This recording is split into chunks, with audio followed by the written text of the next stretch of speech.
You're listening to Zariya Hollow, a horror anthology, where the veil between worlds is but a whisper away.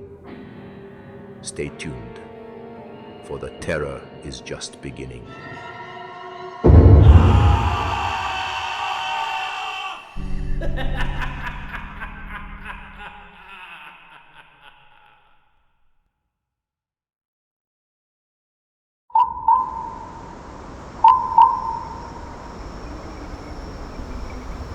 As the last light of the sun fades behind Witchcrest Peak, casting long shadows over the land, our path begins. Here, where the earth and sky meet, the evening whispers of forgotten tales and lost places. Descending into the cooling embrace of dusk, we pass through the ghostly silence of Shadowbrook Camp.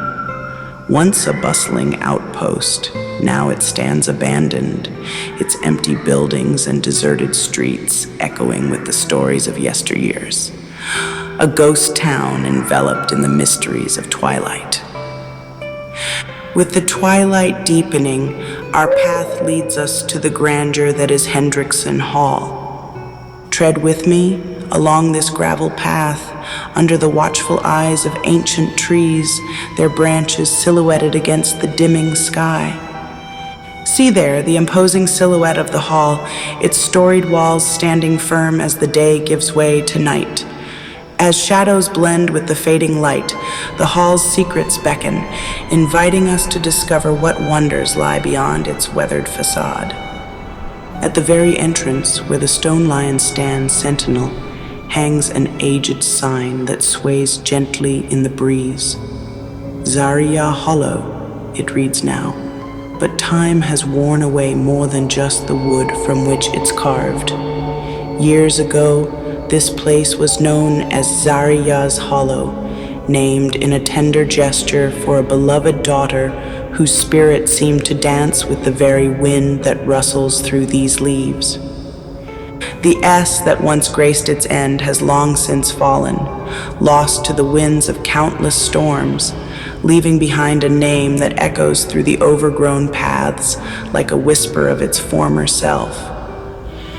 This sign, with its faded letters and weathered edges, stands as a silent witness to the passage of time, each flake of paint, each crack in the wood, holding memories of days filled with laughter and the echoes of footsteps now gone. This gateway, under the watchful eyes of its lion guardians, invites those who pass beneath it to step into a world where the past and present merge. The gardens beyond, wild and untamed, continue the story told by the sign of a place once carefully tended, now beautifully savage, each vine and bloom a brushstroke in a landscape that paints itself anew each day. Follow me along the weathered side of Hendrickson Hall, where each stone and pane speaks of history whispered into the winds of time. As we tread this path, note the marvelous stained glass window that captures the light, a vibrant depiction of the zodiac. Each segment, meticulously crafted, filters sunlight into a kaleidoscope of colors, casting patterns that dance on the walls and floor like celestial beings at play. This window, a portal of light and color, is one of the many hidden wonders of this grand estate, a glimpse of the artistic vision that once animated every corner of this expansive home. It stands not merely as decoration, but as a beacon that has withstood the test of time and nature's reclaim. And as we reach the rear of the estate, our eyes are drawn to the library window. Through the clear, inviting pane, the soft glow of the interior beckons, contrasting starkly with the deepening twilight outside.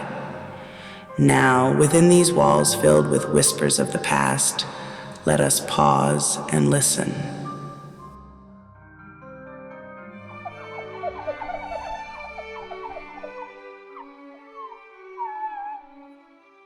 Inside, Mr. Reinhard Hendrickson stands before a grand fireplace, his figure framed by the firelight. I see someone sitting in the wingback chair by the fire. Aha. So there you are. Let us now ascend in spirit to the pinnacle of the Palais Garnier, above the opulent halls and whispering corridors, where the grandeur of artistic inspiration takes form. Each statue on the grand façade of the Palais Garnier stands not just as stone, but as a storyteller, a guardian of legend and lore. As we rise in reverence, Apollo presides with his lyre, a masterpiece envisioned by Aimé Millet in 1869. Apollon, avec la musique et la poésie, stands not only as a beacon of artistic aspiration, but also as a guardian watching over the opera house. Alongside him, the 9 muses, daughters of Zeus and Mnemosyne, each representing a different artistic sphere. Calliope, the muse of epic poetry, her scroll tells tales of heroism and history. Clio, muse of history, her book a gateway to the wisdom of ages. Erato, with her lyre, inspires the romantic and lyrical in poetry. Euterpe, delighting in music, holds her flute delicately. Melpomene, muse of tragedy, clutches her tragic mask, symbolizing deep emotions in dramatic arts. Thalia, with her comic mask, reminds us of joy in comedy. Terpsichore, muse of dance, caught in a moment of graceful motion. Polyhymnia, muse of sacred poetry, stands serene and thoughtful. Urania, who charts the heavens with her globe and compass, guides celestial inspirations of astronomy. From the depths beneath the stage to the tip of Apollo's lyre, the opera house soars upwards for 259 feet. Each figure, each muse, each god on this grand facade not merely decorates, but deepens our connection to the arts. They remind us that the opera is not just a place of performance, but a temple to the muses themselves. Let us now turn our gaze to another intriguing aspect of the Palais Garnier's architecture, the masks that adorn its facade. These meticulously crafted symbols are steeped in theatrical tradition, representing the dualities of comedy and tragedy. Positioned above the busts of famous composers, these masks serve as perpetual reminders of the dual nature of human experience, the joy and sorrow inherent in drama and life itself. The comedy masks, with their upturned smiles, invite laughter and lighten spirits, celebrating the uplifting power of theater.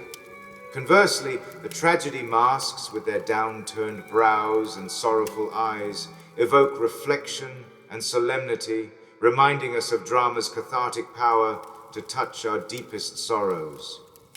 These masks, arrayed across the facade, are more than decorative. They stand as guardians of the arts and symbols of the roles we all play in the grand theater of life. They challenge us to look beyond the surface, to explore the depths of light and shadow that dance across the stage of life and art. The reason I bring these illustrious monuments to mind, my friend, is that today we shall find ourselves deeply entwined with their presence.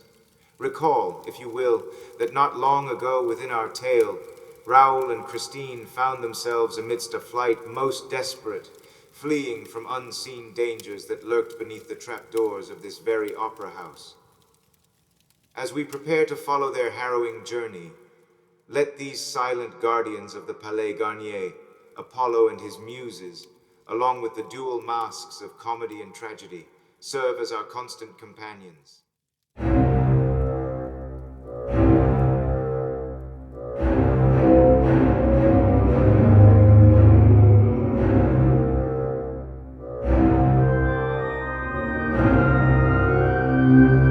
As night falls over the Palais Garnier, we find ourselves drawn to the statue of Apollo and his lyre, where shadows whisper of hidden truths. Journey with us now as we follow the echoes of the past and uncover secrets that linger in the air.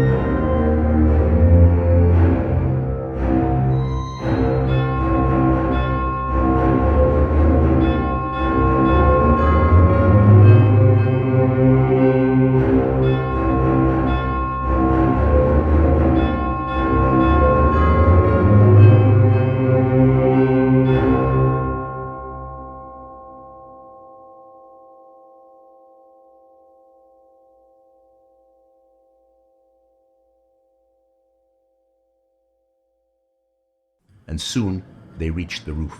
Christine glided lightly over it like a swallow, as though it was familiar to her.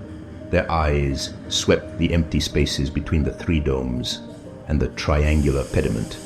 Christine looked at Raoul with confidence. She called him close to her, and side by side they walked along the zinc streets and cast iron avenues. They saw their reflections in the vast water tanks placed there in case of a fire in the auditorium, whose cool water was used by the children of the ballet in the warmer seasons. As we stand high above, I can breathe freely, taking in the expanse of Paris below us. It feels like we're on a towering mountain, overlooking the bustling life of the city. Unknown to the young lovers, a shadow trails silently behind them, mimicking their every move. This presence flattens against the roof, its dark wings spreading wide, unseen yet ominously close, under the watchful eyes of the statue of Apollo. A fiery spring evening surrounded them. Clouds adorned in a mantle of gold, purple, and crimson from the setting sun drifted lazily above. Under Apollo's shadow, his lyre towering in the burning sky, they sat, cocooned in false confidence, oblivious to the lurking shadow. Christine, with a gaze that held both the calm of the evening and the storm of her thoughts, turned to Raoul. We should go higher to the statue of Apollo where it's safe, Raoul. But if, when the moment comes for you to take me away, and I refuse to go, you must promise me that you will take me away, even if you must do it by force. Are you afraid that you will change your mind, Christine? I don't know. She shook her head in an odd fashion. It is a demon. Raoul. And she shivered and nestled into his arms. I am and she afraid shivered. of going back now. What forces you to go back, Christine? If I do not return, terrible things may occur. But I cannot endure it.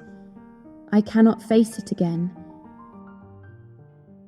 I understand that people who live underground deserve pity, but it's too horrible, and time is swiftly running out. I have only one day left. If I do not return, he will come and beckon me with the voice, and take me down with him to his home beneath the ground, where he will kneel before me and profess his love, and he will weep. Oh, those tears, Raoul. I cannot bear to see them again. In agony, she wrung her hands while Raoul, overcome by this infectious despair, pressed her to his heart. No, no. You will never again hear him tell you that he loves you. You will no longer see his tears. Let us run away. Right now, Christine. Let us flee from here tonight. No, not now. It would be far too cruel. Let him hear me sing tomorrow evening, and then we will go away forever. You must promise me, Raoul, to come and fetch me in my dressing room at midnight exactly. He will at that time be waiting for me in the dining room by the lake. We shall be free, and you shall take me away. You must promise me, Raoul, even if I refuse, for I feel that I shall never return if I go back this time. Oh, but how can I make you understand? I heard something. Did you hear that? I heard nothing. It is so awful to always be trembling like this. And yet we are in no danger here. We are at home. My home. In the sky, in the open air, in the light of day.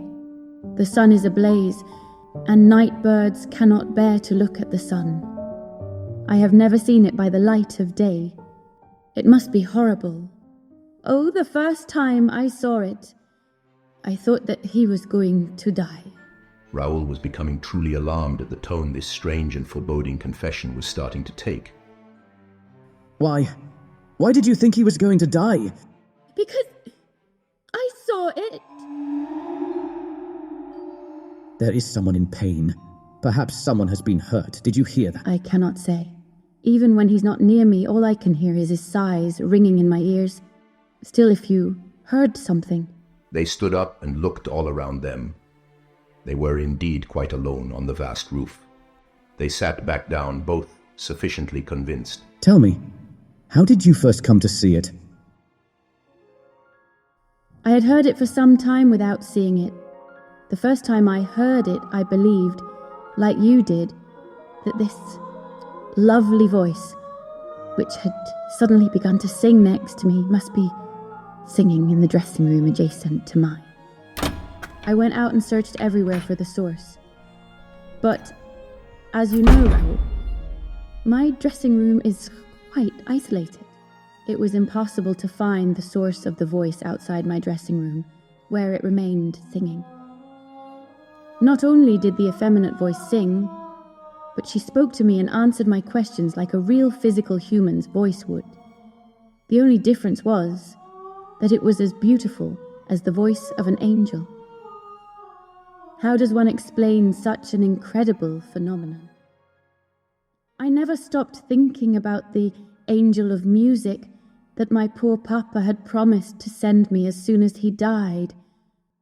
I only dared to tell you of such childishness, Raoul, because you knew my father, and he loved you, and you once believed like I did when you were very young in the angel of music, and I am sure you will not scoff at me. I had always retained, my friend, the tender, trusting soul of little Lottie, and I really think that Mamma Valerius was a little bit to blame for keeping that alive in me. This is how I approached the voice, with my naive soul. I told Mamma Valerius about it. Mamma, jag har hört en änglalik röst.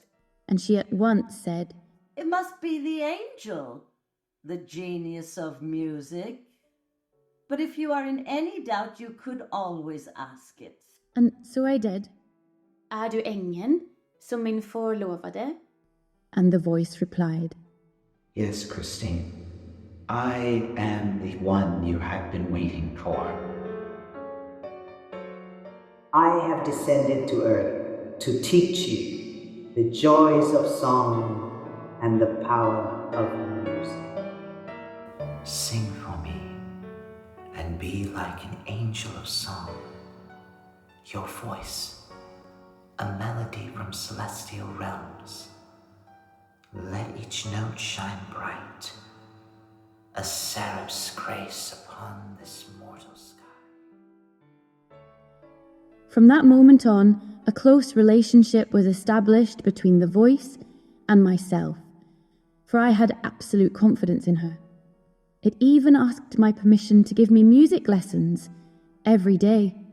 I agreed with fervent enthusiasm, and I never missed a single lesson she gave me, in the early hours of the morning, in my dressing room, in the corner of the opera that was completely deserted at that time. These were heavenly lessons. How can I explain to you, Raoul, what these lessons were like? You, who has also heard the voice, cannot possibly imagine. Of course I cannot imagine. What was used for your accompaniment? We were accompanied by a strange instrument that was played with flawless execution. The voice seemed to understand my singing capabilities, to know precisely where my father had left off teaching me, and what simple method he had used to teach me with. In a few weeks' time, I was making extraordinary progress, which under normal circumstances would have taken years to achieve. The voice helped me with my bottom register, which was naturally undeveloped, the middle register, which lacked clarity, and some of my higher notes that were rather harsh. My father had learned to work around my flaws, which worked for a while, but the voice finally conquered all of these flaws. My voice increased in volume, and I learned broader breath control, but most importantly, the voice entrusted to me the secret of developing a soprano chest voice. You must understand, Raoul, after my father died, I no longer had the will to sing or really to live. I sang only to please Mamma Valerius, but the voice had enveloped me in the sacred fire of inspiration, and she awakened in me an intense passion for life that was all-consuming and sublime. It had the ability to make my voice rise to meet hers. She had me singing in unison with their superb lyrical flight. The spirit of the voice had somehow entered my vocal cords and breathed harmony into my soul. After a few weeks, I hardly knew myself when I sang. I was even frightened by it. I was afraid for a while that there might be a spell cast over me, but Mama Valerius reassured me. She said I was far too innocent of a girl to be ensnared by a demon. The voice required that I keep my progress a secret except for Mama Valerius. The curious thing was, outside my dressing room, my voice was ordinary and nobody noticed anything. I did all that the voice asked. Then one day the voice said, "We must wait, and you will see. We shall astonish all." And I waited and lived on in a sort of hazy, dreamlike state that the voice commanded. We shared things together. I spoke of my secret wishes and hopes. The angel even sometimes would leave me books on music or poetry that they thought I would like. Sometimes we would speak about the goings-on in the opera or even current events. The angel always knew what book I was reading and would often ask my opinions on the story, as though they were reading it as well. We became so close that I never even thought of questioning them again. It was around this time that I saw you for the first time, one evening in the audience.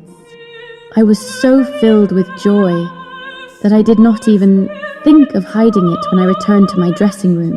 To our misfortune, the voice was already there, waiting, and she could tell from my demeanour that something was different. I'm sorry, I lost my focus. A distraction, Christine. What pulls your thoughts away from our music? It's the world outside, Angel. It beckons me with all its imperfections and allure. The world beyond these walls is fleeting, Christine. Here with me, you transcend. Your voice is destined for more than the earthly realm. But isn't part of our art rooted in the heart, in the very experiences of life we seek to escape? Art elevates us beyond the temporal, Christine. Our music is a bridge to the divine, untainted by earthly constraint. And love, Angel. Does it not reside in your celestial domain? What can you teach me of it? Love is a universal melody, Christine. It resonates in every note and every breath of our existence. Is it the same for you, an angel, as it is for us mortals? Do I know of love? In truth, Christine, it is perhaps felt more deeply in the solitude of our existence. Love, in its purest form, is both solace and torment. Sentiment and fleeting emotions, Christine, are but the surface ripples of our existence, tied to the living corpse we each inhabit. Yet, the true essence of emotion, the purest form of beauty, transcends our physical constraints. It is found in the depths of what we create, in the passion that fuels our endeavors. Our music, Christine, it speaks of a passion far beyond the grasp of ordinary mortals. Passion, indeed, is a profound force. But what of love, Angel? Can a being such as yourself, tethered to neither earth nor simple mortality, truly grasp the essence of love? Love. Ah, Christine, love is both known and mysterious to me.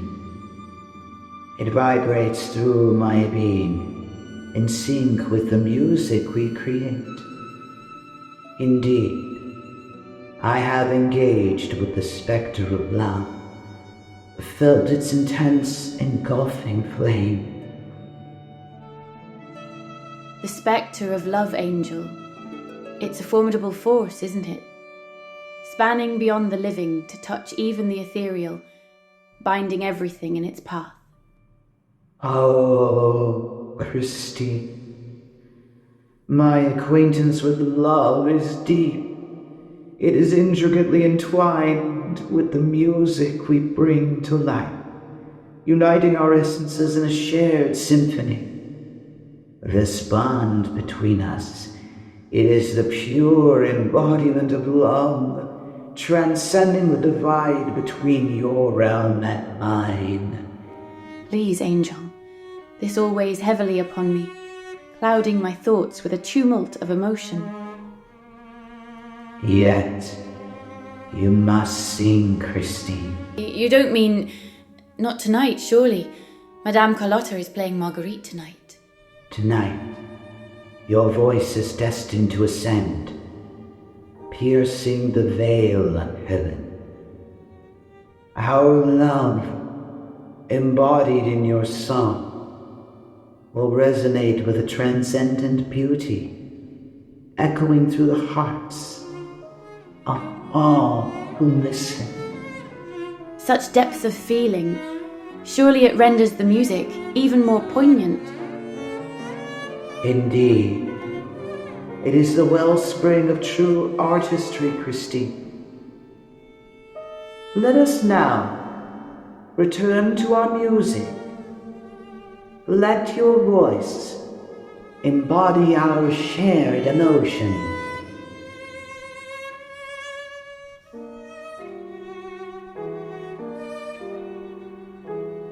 Oh, Raoul, I was such a fool. I saw no harm in telling her our sweet story or concealing the special place you held in my heart. But when I had finished, the voice fell silent. I called to her, but there was no response. I begged and pleaded, but it was all in vain. I was terrified that the voice had gone away for good. I prayed to God, my friend. That evening, I went home in a desperate condition.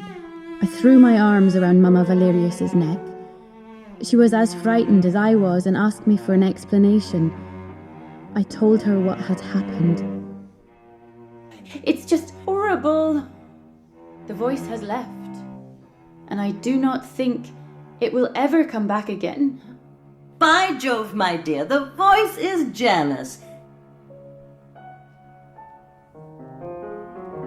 And this, my friend, made me think I might actually love you. Christine stopped and laid her head on Raoul's shoulder. They sat like that for a moment in silence, in each other's arms.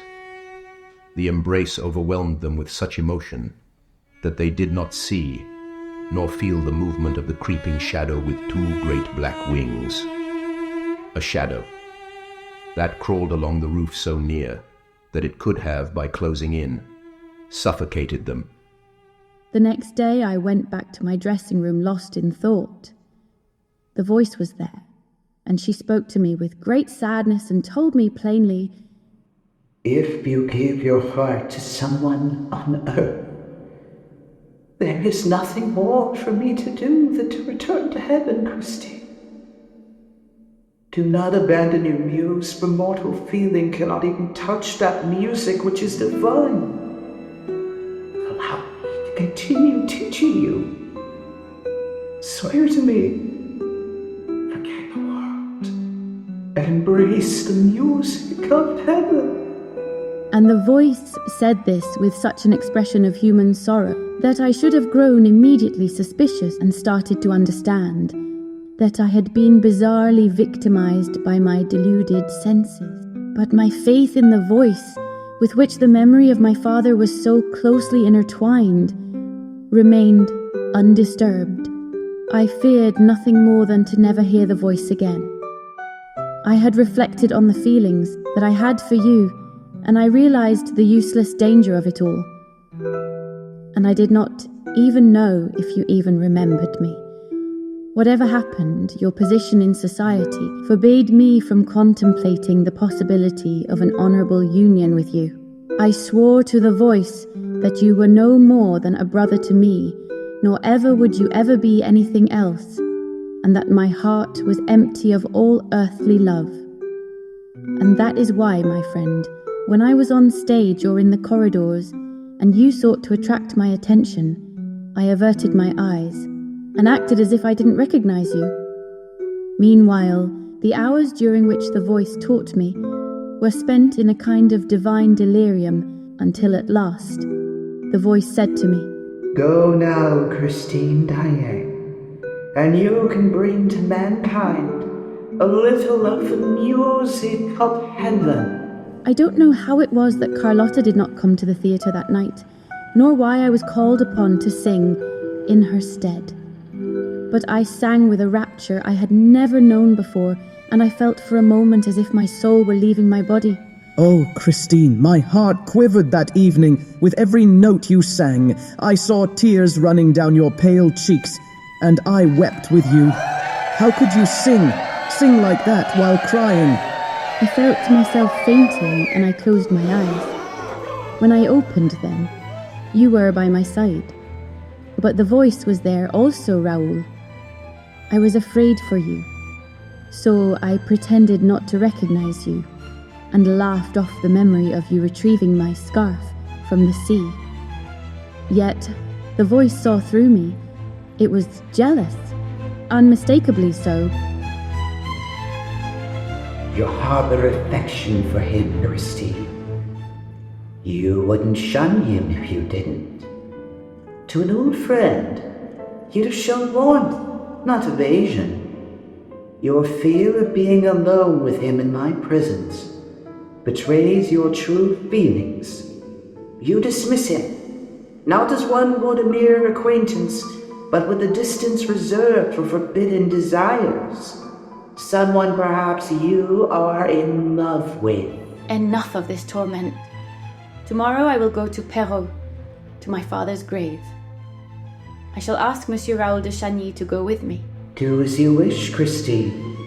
Yet remember, I am bound to you, present wherever you are. If you still hold any merit in my eyes, if your words bear truth, then at midnight by your father's grave, I shall perform the resurrection of Lazarus on his violin. And so I was compelled to pen the letter that brought you to Perrault. How did I fail to see the deception amid the voice's intense concern and involvement? Was I so engrossed in its world that I overlooked the lies woven into the very fabric of its care? Alas, I was no longer in control of my own will. I was ensnared, a captive of the angel of music, with the voice's vast resources at her command.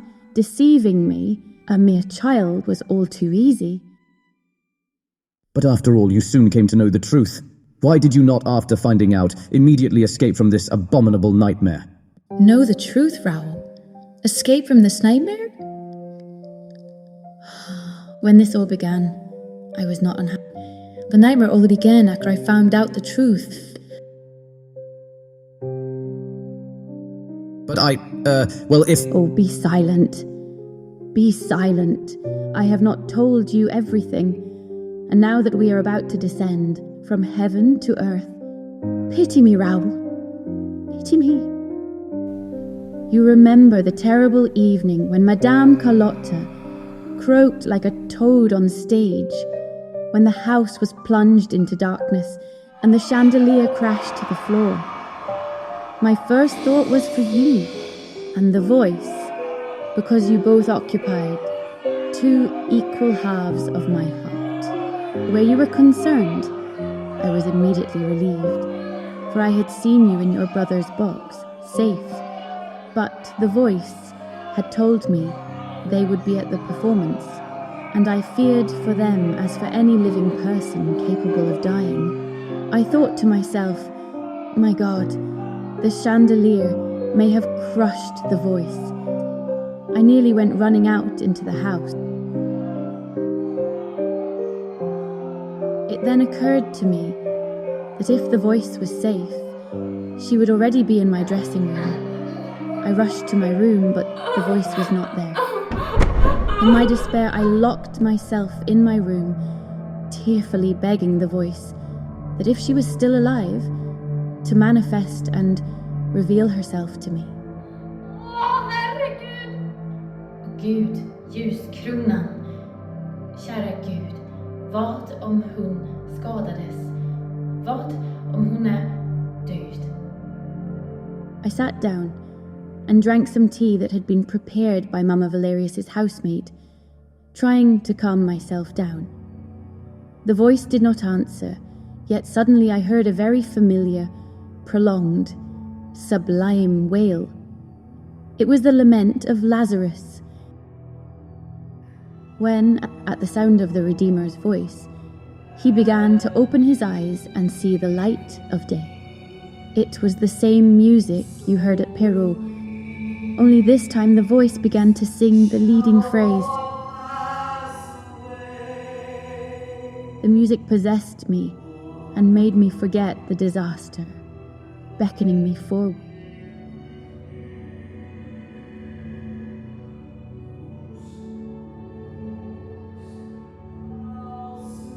I believed, and so I rose, and I came closer to the voice.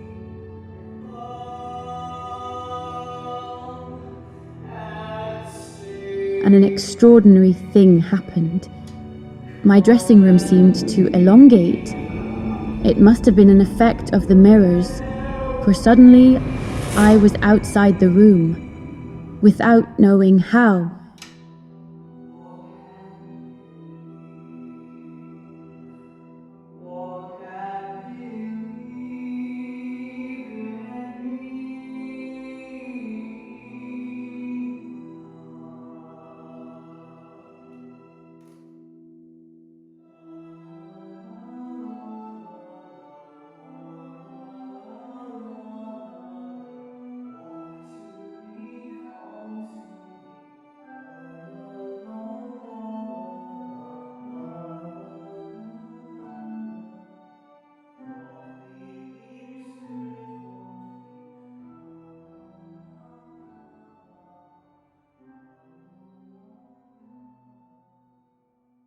You were outside your dressing room, without knowing how. Christine, you really must stop dreaming. Ah, my poor friend, I was not dreaming. I found myself outside my dressing room without knowing how I even came to be there. You, who saw me disappear from my room, perhaps you can explain it, but I cannot. I can only tell you that suddenly I was in a dark passage and I was frightened. So I cried out, for you see, it was quite dark. The violin music had stopped, but in the distance, there was a faint red glow, illuminating part of the wall. I saw that I was at a crossroads. Angel! Suddenly, out of the darkness, a hand fell upon mine, only it was bony and cold. I cried out again, Angel! And then it seized my wrist and did not let go. Who are you? An arm wrapped around my waist and lifted me off the ground. No! I was terrified and struggled to get away. I tried to grip onto the stone wall, but it was too slippery. I stopped struggling after a while. I thought for sure I was going to die of fright. I was carried towards the little red glow. The glow engulfed us, and I could see that I was being held by a dark figure. He was enveloped in a large black cloak with a black mask that concealed his entire face. I made one last desperate attempt to get away, but my limbs were stiff. I opened my mouth to scream out in fear, but a hand suddenly covered it. A hand that I felt touch my lips and my flesh. Hands that were cold as the grave. And I fainted. How long I remained like this, I cannot say. When I opened my eyes again, the black figure and I were still surrounded by darkness.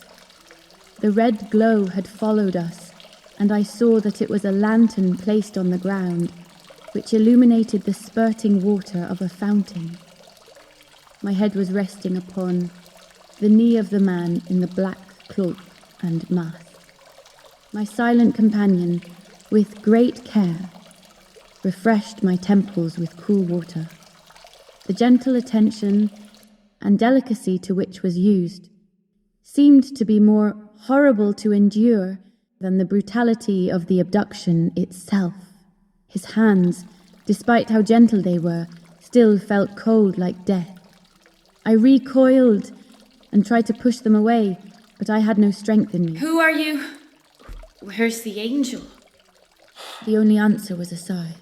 Suddenly, a hot breath passed over my face, and I perceived a white shape in the darkness beside the black figure.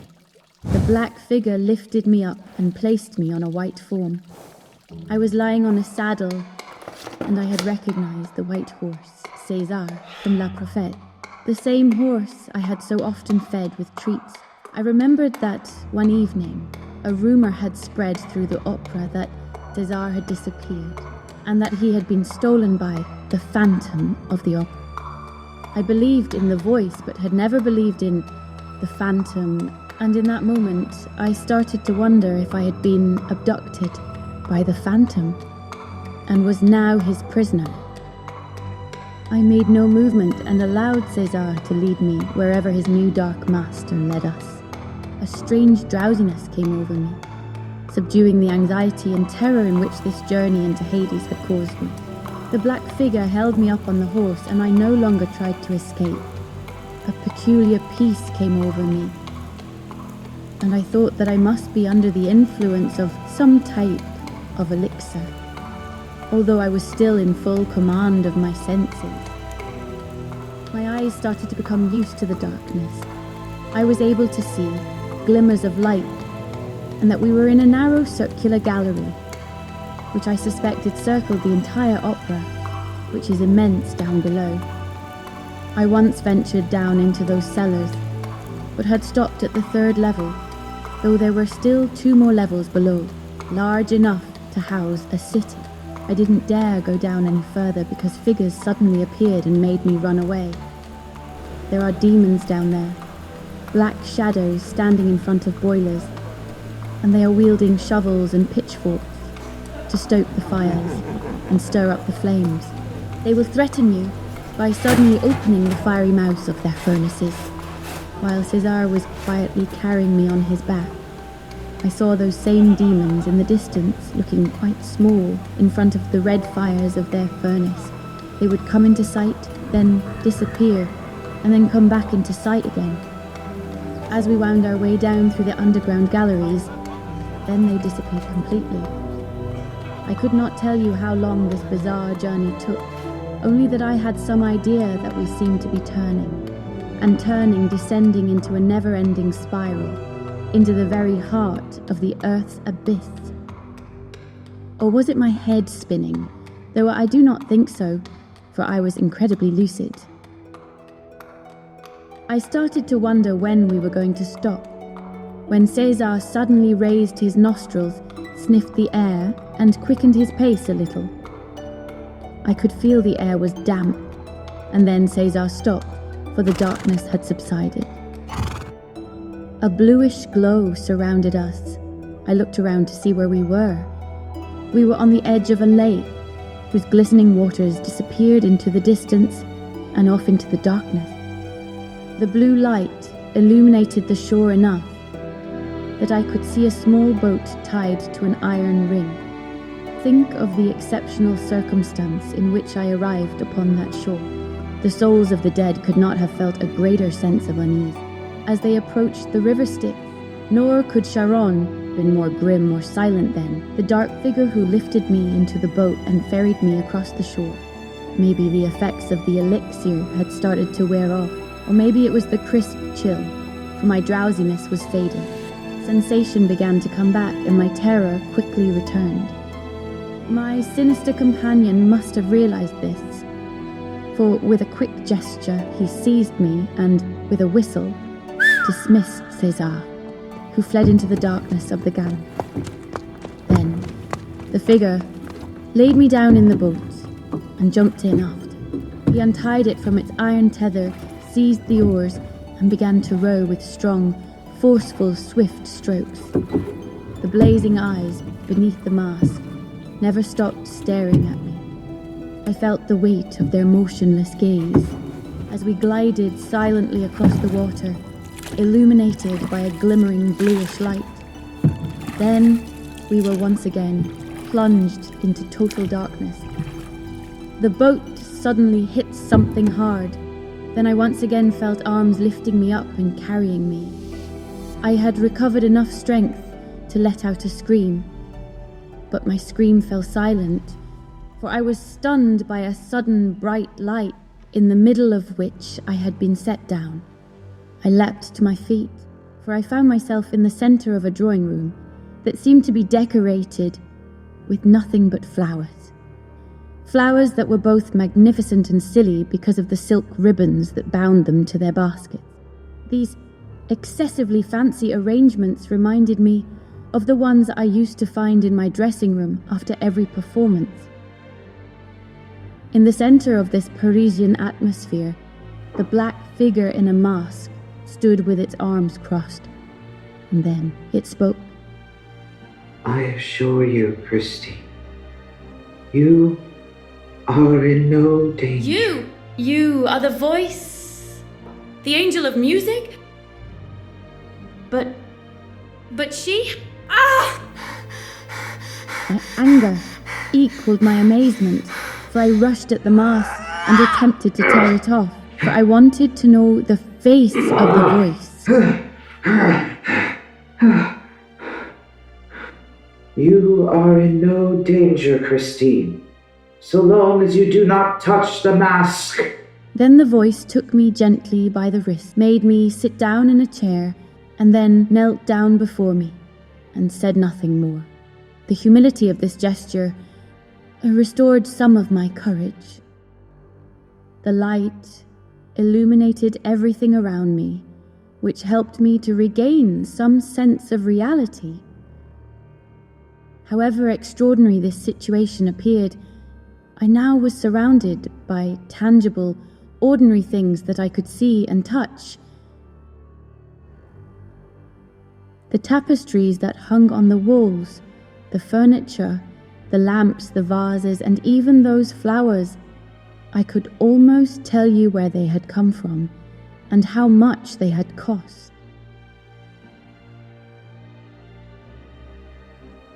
It seemed like an ordinary salon, except others at least had the advantage of being above ground.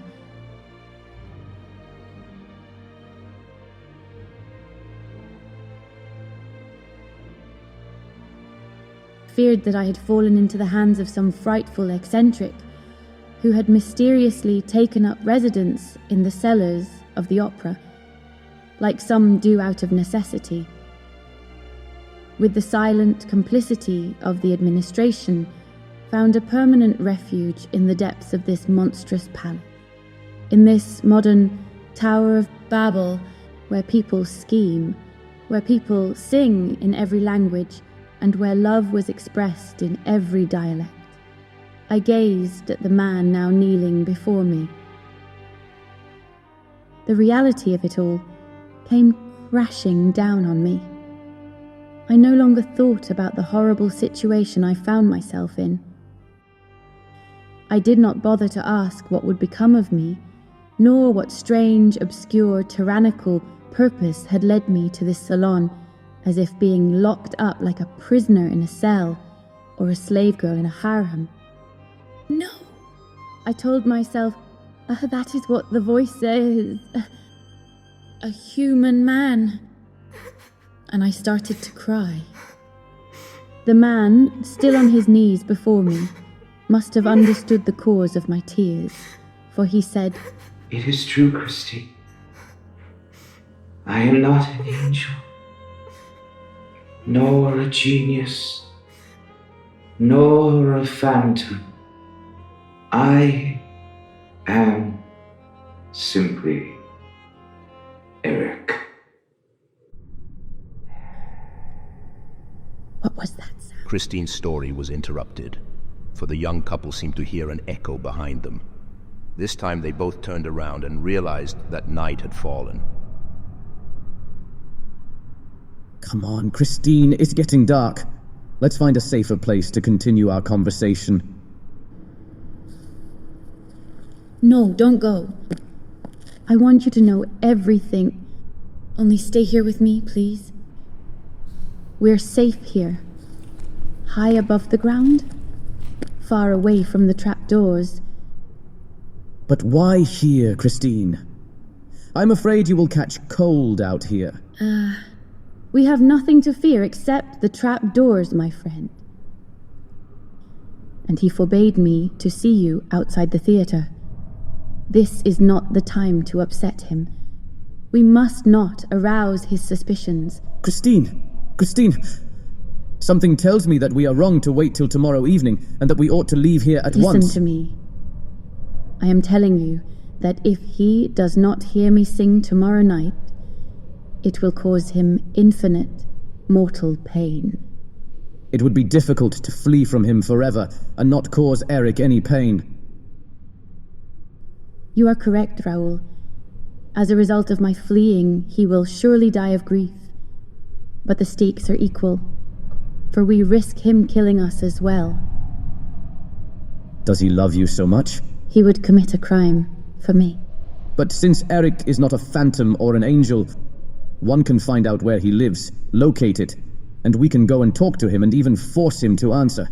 No. There is nothing we can do against Eric. All we can do is flee.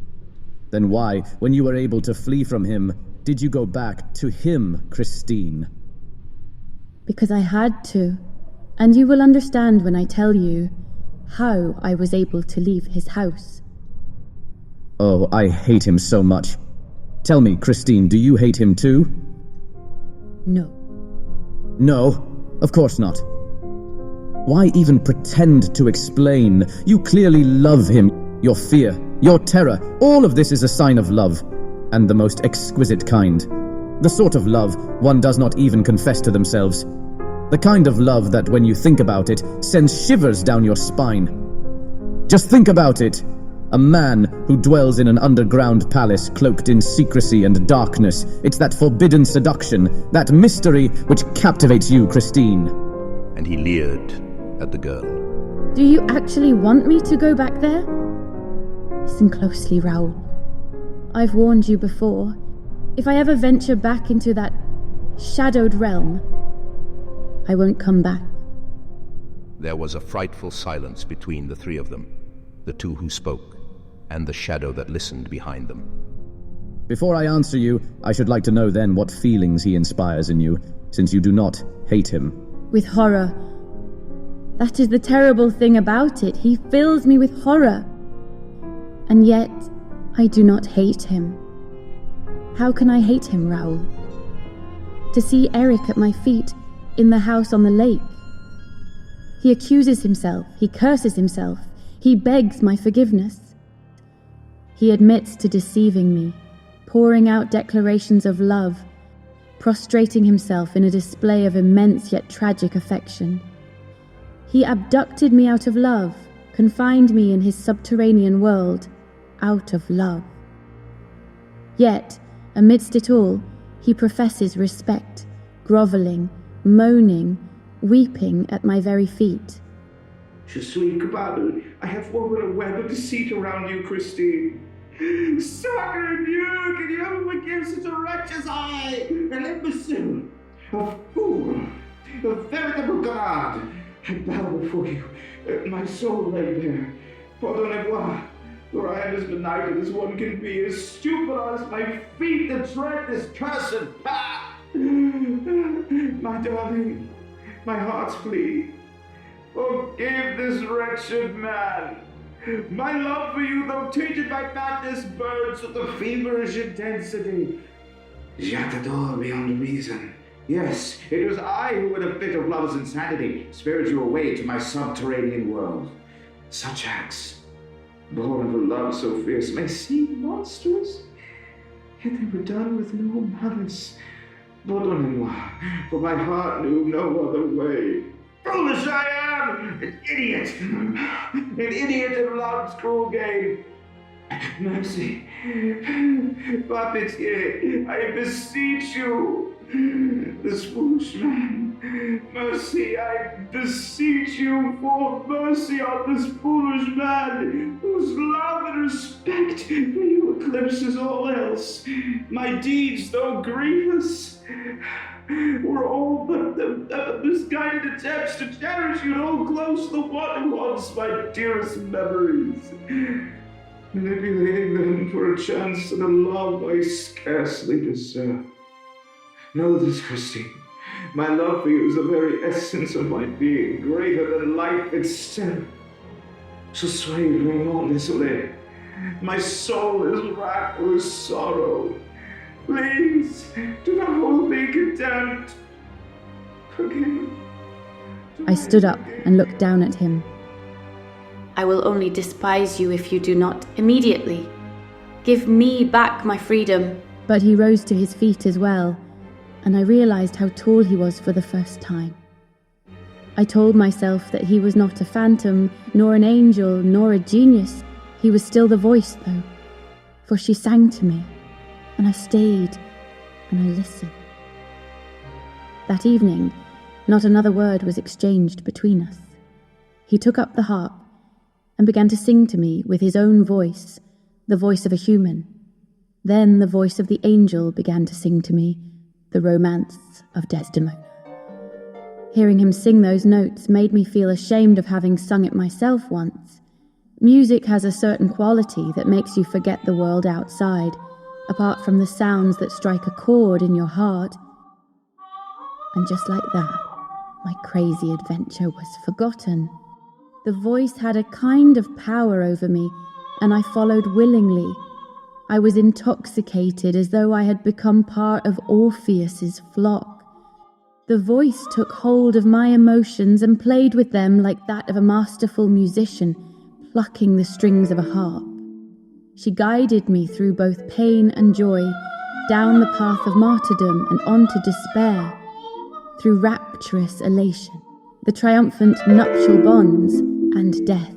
The voice sang and played songs that were unfamiliar to me, strange music that made me feel things I had never felt before, that made me calm and relaxed, that, after it lifted my soul, gradually soothed it as I was led to the threshold of dreams.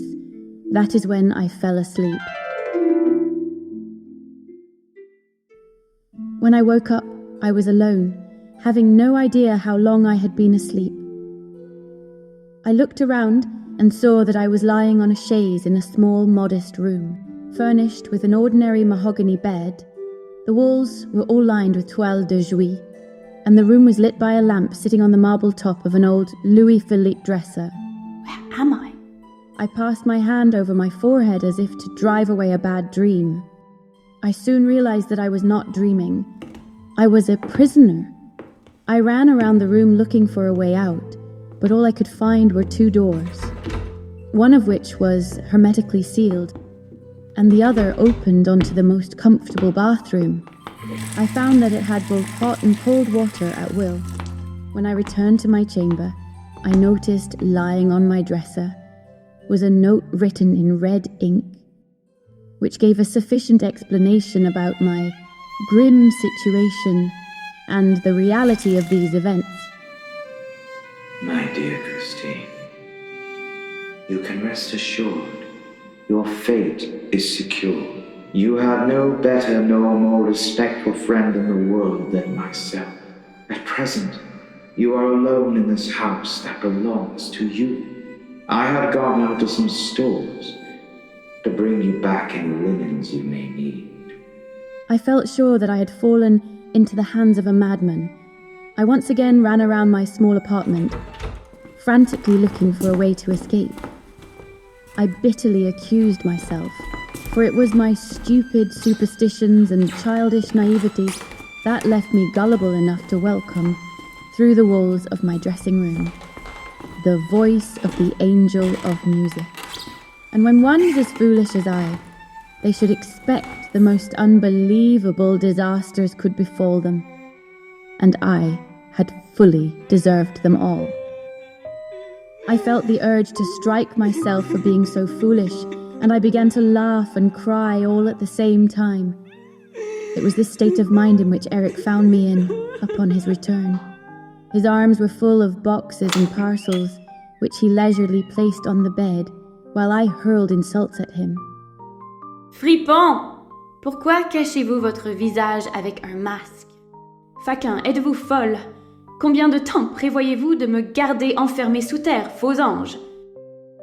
Pourquoi m'avez-vous trompé, Eugène Forban? Arrêtez de jouer et libérez-moi. Oh mon Dieu. Eric! Take off your mask if it covers the face of an honest man. You shall never see Eric's face. You should be up and dressed by now. Do you know what time it is? It is 2:00 in the afternoon. Here, allow me to set your watch to the correct time. I will give you half an hour to get yourself ready and dressed. I am inviting you to the dining room, where I prepared a splendid lunch for us. I assume you are hungry? He was right. I was quite hungry, but I was so angry that I slammed the door in his face and went to the bathroom in a despondent mood.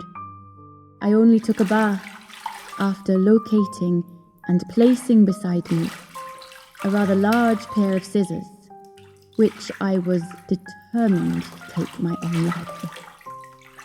If Eric ceased behaving like an honourable gentleman. After the bath, feeling greatly refreshed, I was able to better understand my situation. I decided it was best not to antagonize him or offend in any way, and if necessary, I would resort to flattery in order to promptly secure my freedom. When I entered the room, he stood up. I know that you are frightened, and I know that I have hurt you by deceiving you. I wish to make you understand the plans I have for you. I want to reassure you. Please do not be frightened to see me by your side. I confess I enjoy your company far too much to deprive myself of it like I did the previous day. I was greatly saddened to see your indignant expression of fear. I do not wish you to be afraid or to distrust me. I want to clarify that I had intended us to work on music, to sing operas together. I could only show you so much from the walls of your dressing room. Here, I can teach you properly, like a normal singing instructor would. That is all I have planned. I love you, Christine. But you need not fear it, for I shall never say it unless you allow it. The rest of your time here shall be devoted to music. What do you mean by the rest of my time? I had planned for you to stay for 5 days. And then I will be free? You will be free, Christine. For after those 5 days have passed, you will have learned not to be afraid of me. Perhaps you will return from time to time to visit your poor Eric. The tone in which he uttered those words touched me profoundly, for he seemed so genuine. There was such sincere and pitiful despair in his voice that I was able to look upon the mask tenderly. I could not see his eyes looking at me behind the eye holes of his black barbe du masque, which only heightened the strange unease I felt when I questioned why he was wearing such a mysterious square of black silk upon his face. He silently gestured towards a chair opposite him at a small table. I sat down feeling greatly troubled. Nevertheless, I was hungry, so I ate a few prawns, a chicken wing, and washed it down with a bit of Tokay wine that he told me he had brought back himself from the Königsberg cellar. I noticed that Eric did not eat or drink in front of me. What is your nationality? Your name? Eric. Does it point to Scandinavian heritage, perhaps? It is true, the name Eric is Scandinavian in origin. However, it was not my birth name. I have no name nor homeland, Christine, and I am pleased that the familiarity of the name sets you at ease, some, being a Swedish heritage yourself. Och svenskar alltid man lyssnar. But I assure you that I required the name by happenstance. There is one thing that I do not understand. You tell me that you love me. Then why did you not find another way to let me know, other than dragging me down here and locking me away underground?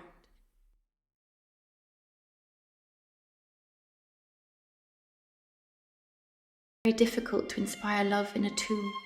Sometimes in life, one must do what one must. After I had finished eating, he rose and offered me the tips of his fingers. If you will take my hand, I would very much like to have the honor of showing you around this apartment. I moved to take his hand, but I quickly withdrew it, for what I had touched was both clammy and bony. And it was then that I recalled that his hands were cold as the grave. Oh, forgive me. Here, allow me to open the door for you. This is my room. It is a rather curious thing to behold. If you would care to have a look, but only if you wish to. His humility, demeanor, and words made me not hesitate to enter. I felt as though I could trust him, and there was no reason to be afraid. But what I walked into had every appearance of a mortuary chamber. The walls were entirely draped in black, but instead of the white flower arrangement that usually completes the funeral adornment, I saw an enormous stave of music, with the notes of Dies Irae, the Day of Wrath, repeated many times on it.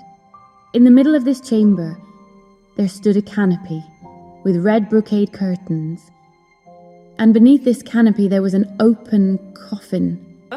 Oh, mon Dieu! I instantly recoiled in fear and turned my head away because of the sinister feeling it gave me. Pardonnez-moi. I did not mean to frighten you. You see, one has to get used to everything in life, even eternity.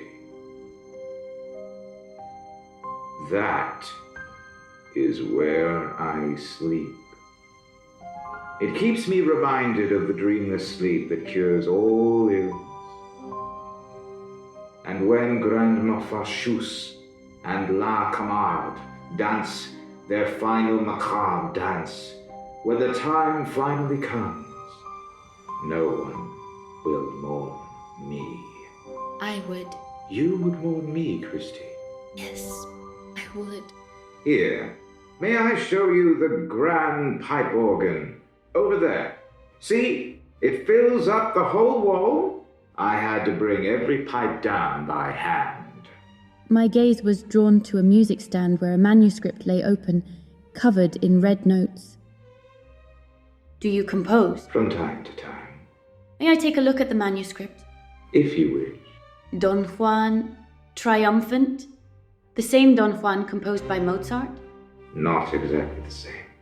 I began that work 20 years ago. When I have finished it, I shall take it with me in that coffin. And I will never wake up again. Then you must work on it as little as possible.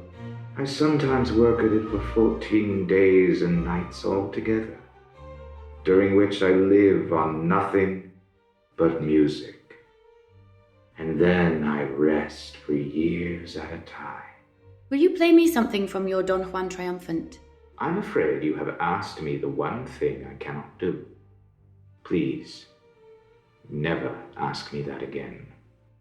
This Don Juan was not composed like the lyrics from the libretto by Lorenzo da Ponte, nor was it inspired by wine, petty love affairs, and vice, finally chastised by God.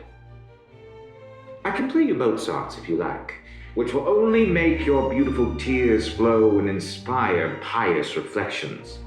But my Don Juan burns, Christine, and yet he is not struck down by the fires of heaven and carried off by demons to burn in hell.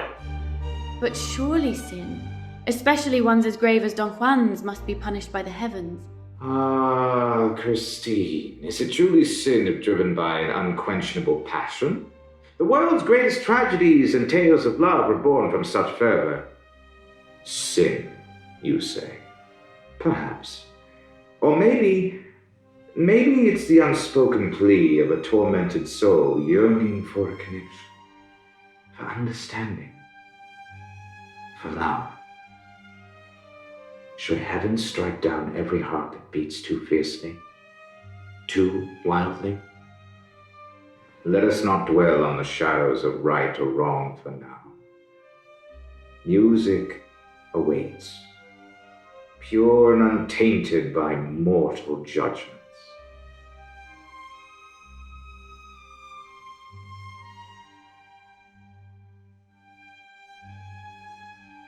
Come, let the piano be our sanctuary where only beauty and harmony reign. There, amidst the notes and melodies, we can explore a realm beyond sin and virtue, in the embrace of art and song. I had noticed at no time during the tour of his apartment, did I see any mirrors? I was about to remark upon this observation when Eric sat down at the piano and started to play. You see, Christine, there is some music that is so terrible that it consumes all those who approach it. Fortunately, you have not yet come into contact with such music, for you would lose all your pretty coloring and nobody would know you when you return to the stage. Now, let us sing another opera, Christine Daae.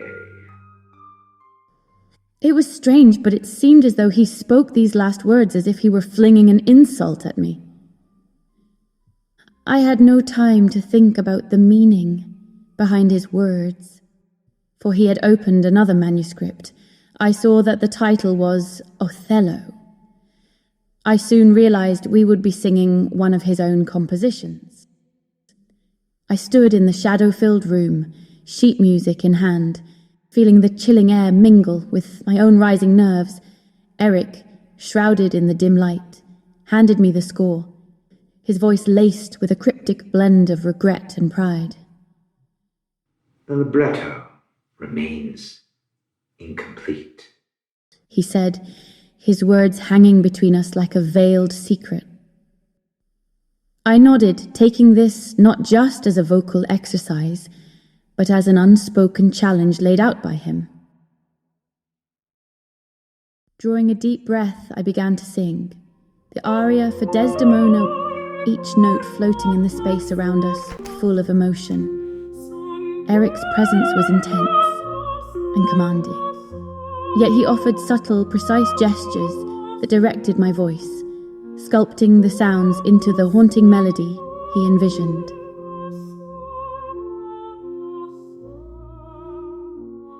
As the music swelled, a connection seemed to forge between us, the notes weaving a bond through the shadowy room. My vocalizations, a thought flickered through my mind. The mysterious, uncompleted libretto mirrored the enigma of Eric himself.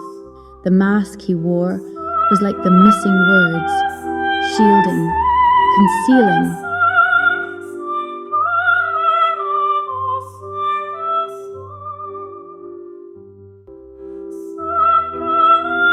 As the last note hung in the air, a mix of fear and fascination took hold of me.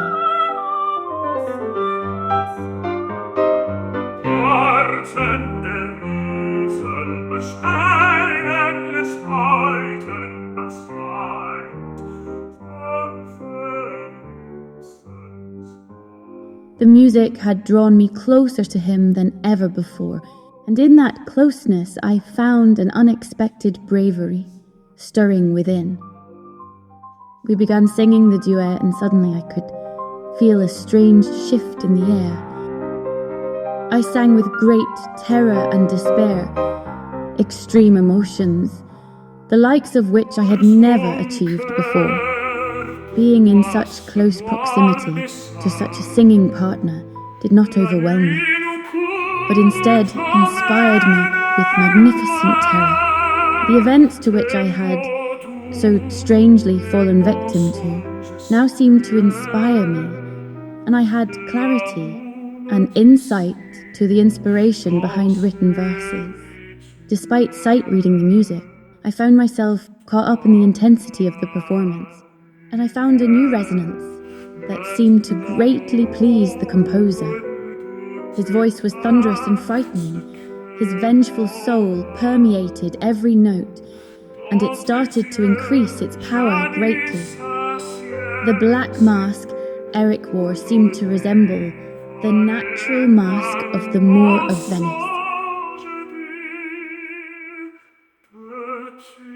He was the very embodiment of Othello himself.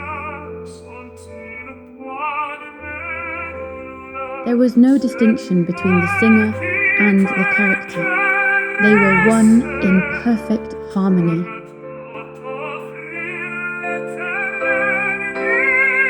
Love, jealousy, and hatred erupted around us in heartrending cries.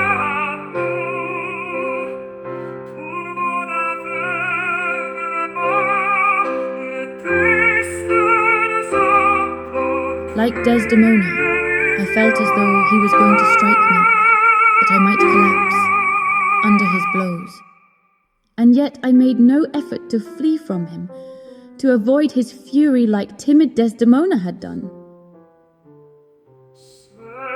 On the contrary, I started to approach him, attracted and fascinated.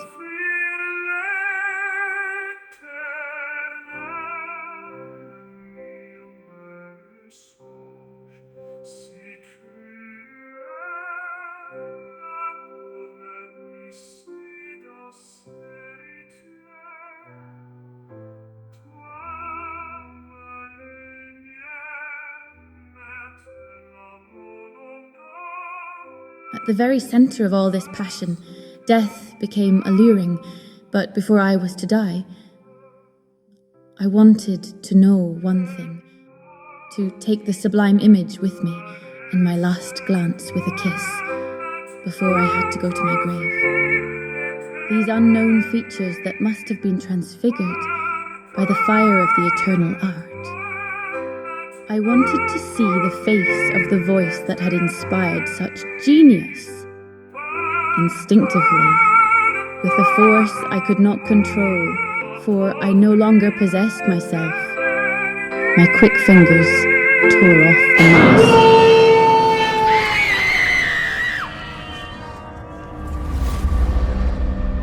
Oh, horror! Horror! Horror!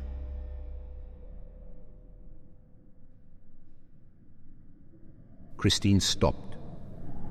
She tried to block the thought of the vision that had scared her with her two trembling hands. For among the echoes of the night, a cry repeated.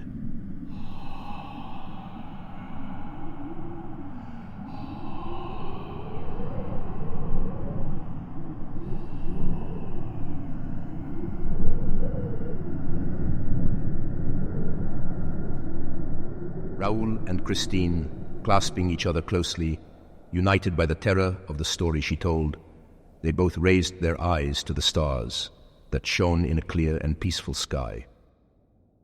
How strange it is, Christine, that this peaceful night should be filled with so many lamentations.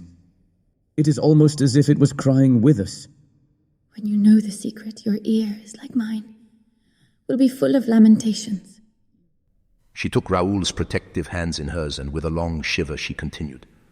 Oh, even if I were to live 100 years, I will never forget the superhuman cry of grief and rage which he unleashed as I beheld the thing that appeared before my eyes. I was frozen with terror at the sight I beheld. Oh, Raoul, how can I ever forget what I saw? My eyes are forever haunted by his face. Imagine, if you can, the mask of death, suddenly coming to life, now able to express with yellow parchment-like skin stretched tightly over bone. The 4 black holes of its eyes, nose, and mouth agape with anger of the most extreme degree and all the sovereign fury of a demon. There was not a ray of light from those sockets, for as I learned later, you cannot see his blazing eyes except in the deepest darkness. I recoiled against the wall. He came towards me, and leaning over me, he made an awful grinding noise with his teeth that had no lips. And as I fell upon my knees, he hissed curses and hateful, disjointed, incoherent words at me. Look at me! Look at me!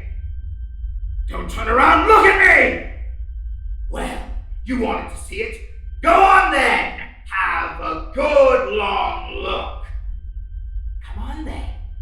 Come on then, Tom, take a look. Feast your eyes and intoxicate your soul with my accursed ugliness. Look at Eric's face. Now you know the face of the voice. You wanted to see if angels were truly made in God's beautiful image. Was it not enough for you to hear me, to be near me? No, no! You had to see how I was made too, didn't you? Didn't you? You women are always so curious. Well, are you satisfied now? Am I not a handsome man? When a woman has seen me, as you have, she belongs to me forever. I am like the Don Juan of legend, you know. Look at me! I am Don Juan triumphant! I turned my head away, pleading for mercy, when suddenly he made me face him by brutally twisting his dead finger into my hair. Enough! I will kill him! In heaven's name, Christine, tell me where the house on the lake is, and I will kill him. He must die. Oh, be quiet, Raoul, in God's name. Let me continue if you want to know everything. Yes, I want to know how and why you went back there. I must know. That is the only secret left. Christine, beware. But in any case, I will kill him just the same. Then he hissed at me. Look at me! What?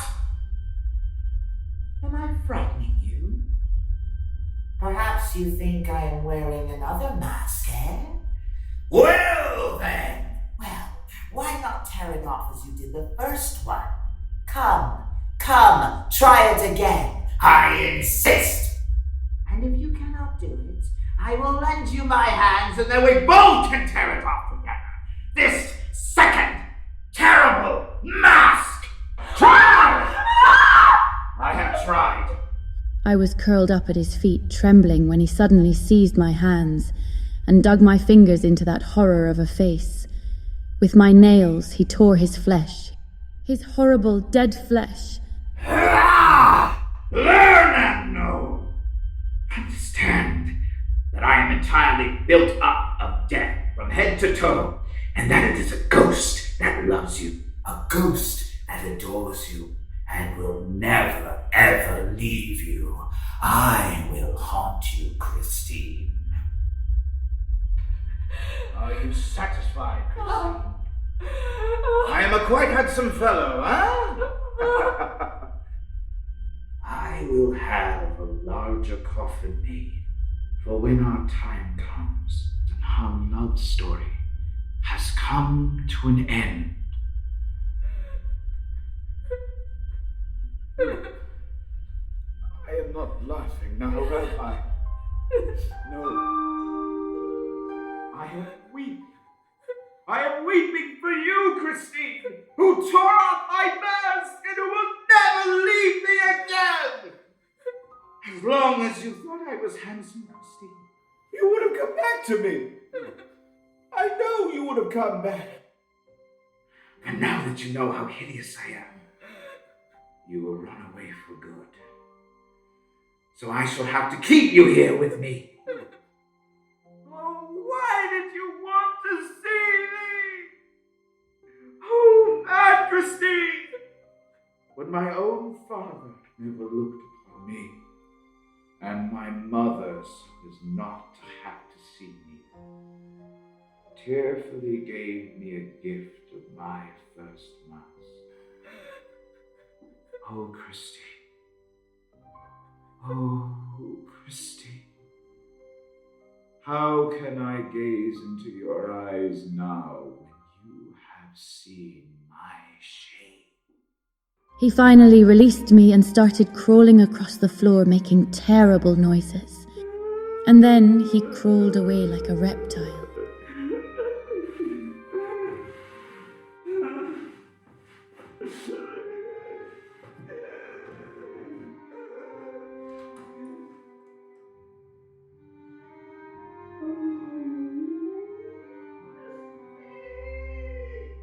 Dragging himself out of the room, he went into his bedroom and left me alone to reflect in silence. A tremendous silence surrounded me, the silence of the grave. But I was free from that horrible sight, where I could reflect on the terrible consequences of my actions.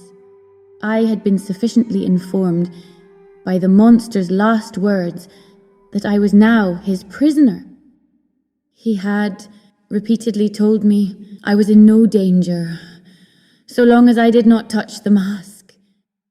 I cursed my imprudence, and I realized with a shudder that the monster's reasoning was indeed logical. It was true. I would have come back had I not seen his face. He has moved and inspired my soul with his genius, and I was not ungrateful, nor indifferent to his plea, despite his impossible malady. And I did not forget that he was the voice, and now I was certainly never returning from the catacombs, for there is no returning from being locked up in a tomb with a corpse who is in love with you. All the savagery of his passion was evident in the way he gazed at me, or rather in the way that he approached me with the two black holes of his unseen gaze. But for him not to grab me and take me in his arms at that very moment when I could not get away or resist, the fact it was necessary for this monster to play an angel, perhaps he was a bit of an angel after all. He was in fact the angel of music, and maybe he would have been an entirely perfect one if God had clothed him in beauty instead of rot. I was so distraught at the thought of my fate, and I was terrified that the door to the coffin room would open and I would see the features of that unmasked monster again, that I slipped into my room and retrieved the scissors that could put an end to my dreadful fate. I sat alone with my thoughts. Oh, what possessed me? What urged my hand to tear away the mask of the angel of music? What voice inside whispered that knowing knew the facade was not enough, that I must see the true face of the musical genius behind the angel? Why was I not satisfied with what the angel had given me? The profound friendship we had built through harmony and song. Why was sharing a world of music in my dressing room not enough? Why did I crave more? And now I must live with the consequences of my actions, tormented by the knowledge that it was all my fault. If grief had not clouded my mind after my father's death, perhaps I wouldn't have been so relieved to hear the angel my father had promised, and I might not have clung to the angel at all. Now that I know of the truth behind the mask, oh God, what is to become of me? What if I never return to the surface?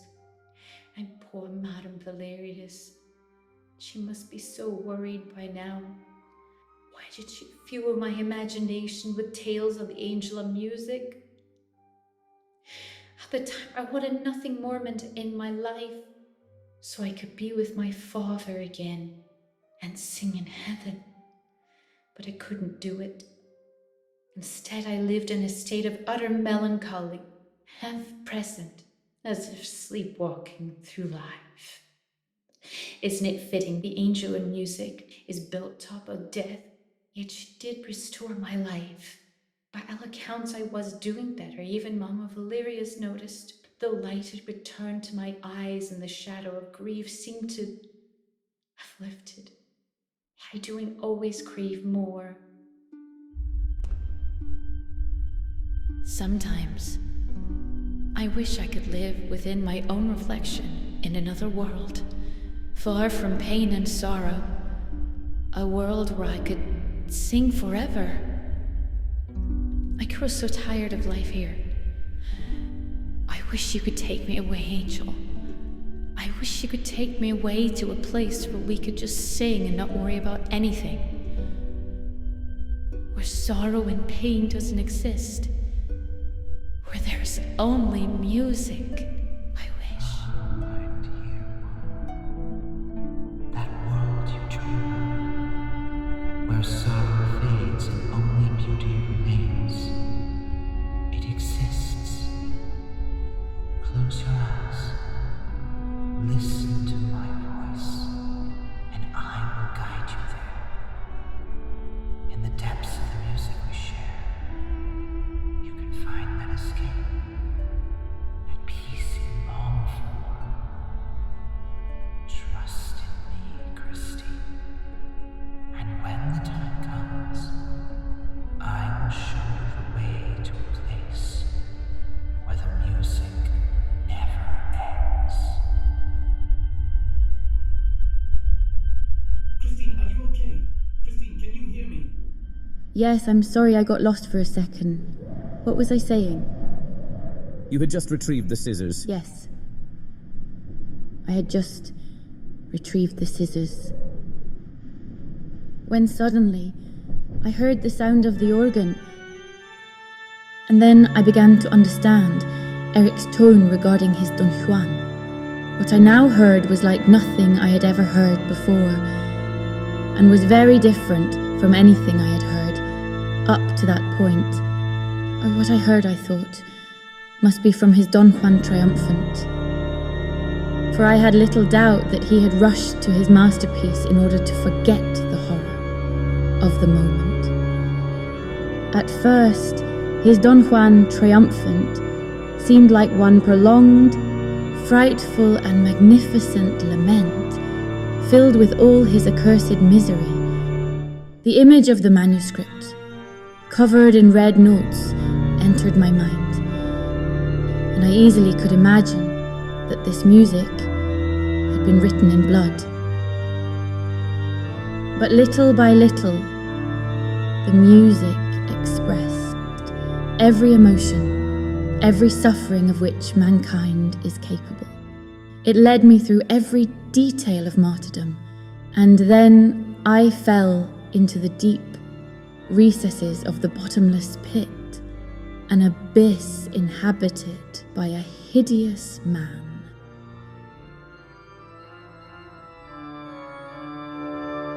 It showed me Eric banging his poor hideous head against the funeral walls of this hell, and him fleeing far from the staring eyes of mankind so as not to frighten them. What I witnessed devastated me. I was completely overcome by the booming of these tremendous chords, where pain had become divine. The chords rose higher and higher, like an eagle who rises to the sun. Such a triumphant symphony seemed to set the world ablaze.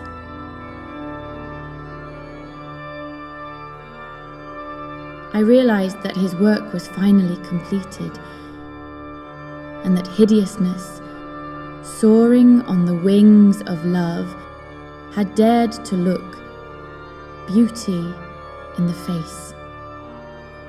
I felt intoxicated, and I opened the door that separated us.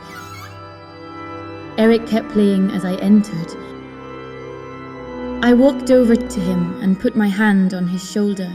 Eric stood, but dared not turn in my direction.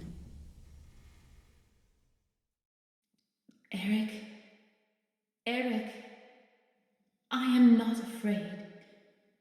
You can turn around and show me your face without fear. I know that you have suffered greatly. I truly believe that you are the most tormented, extraordinary, and sublime member of the human race. And should I ever shudder again when looking at you, it will only be because I am thinking of the splendor of your genius. And Eric turned round, for he believed me, and I also had faith in myself. He raised his gaunt hands in a gesture of thanks towards the fates, and fell to his knees before me with words of love in his dead mouth. He bent down and kissed the hem of my dress, but he did not see that I had closed my eyes. Oh, what more can I say, my friend? Now you know the tragedy. For 15 days, this continued. And for 15 days I lied to him. My deception was as hideous as the monster that had inspired it, but that was the price I paid to acquire my freedom. I even burned his mask. I was so convincing that when he was not singing, he dared to catch my glance, like a timid dog who lurks around its master.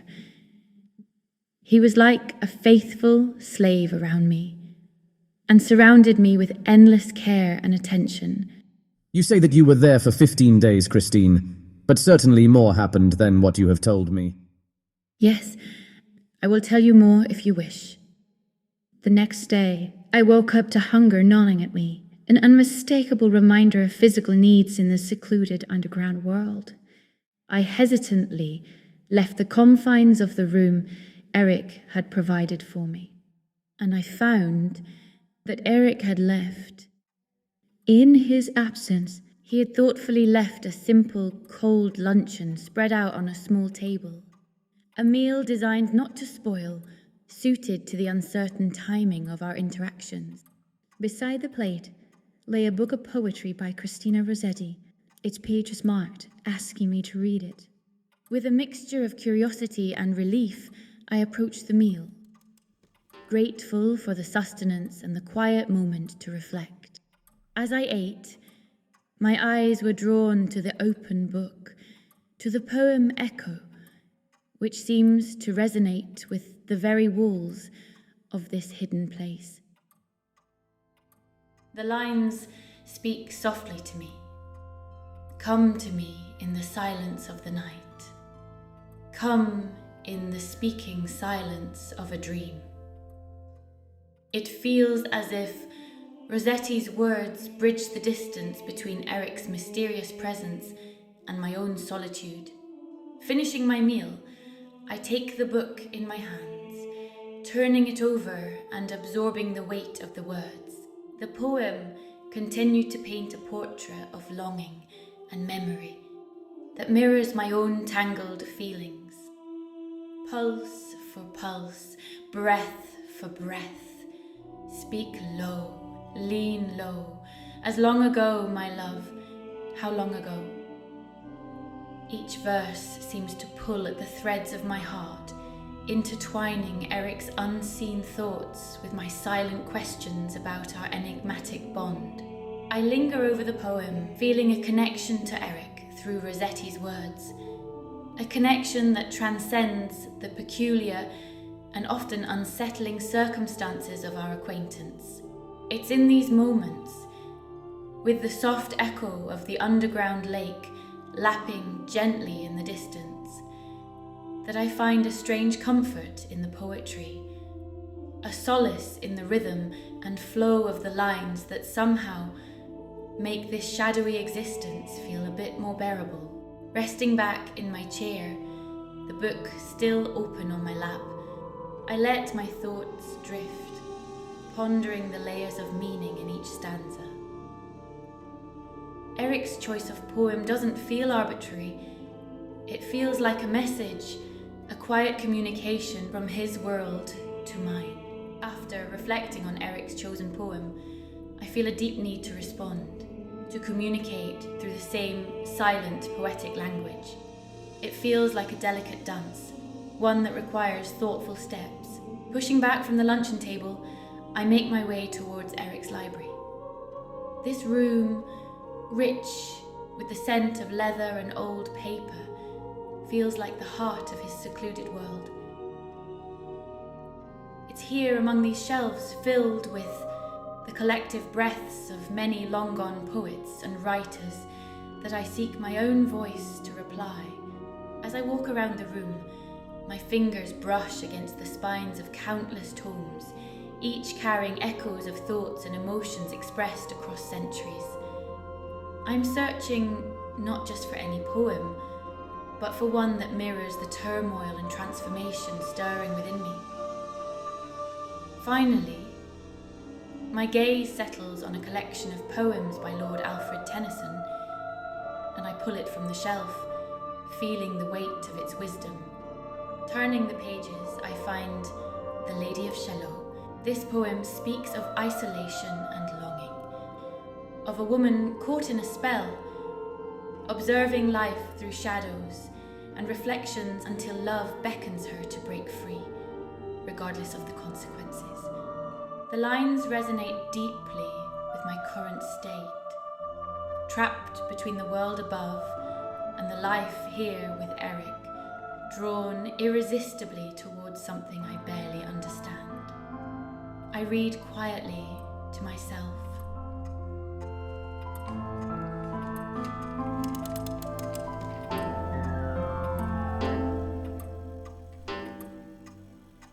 Out flew the web and floated wide. The mirror cracked from side to side.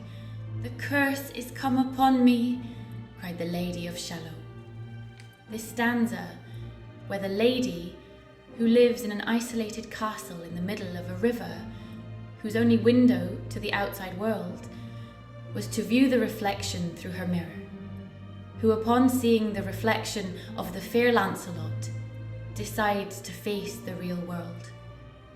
She sacrifices her safety, not knowing what the curse could do, ultimately dying because of it, for the sake of her soul's yearning.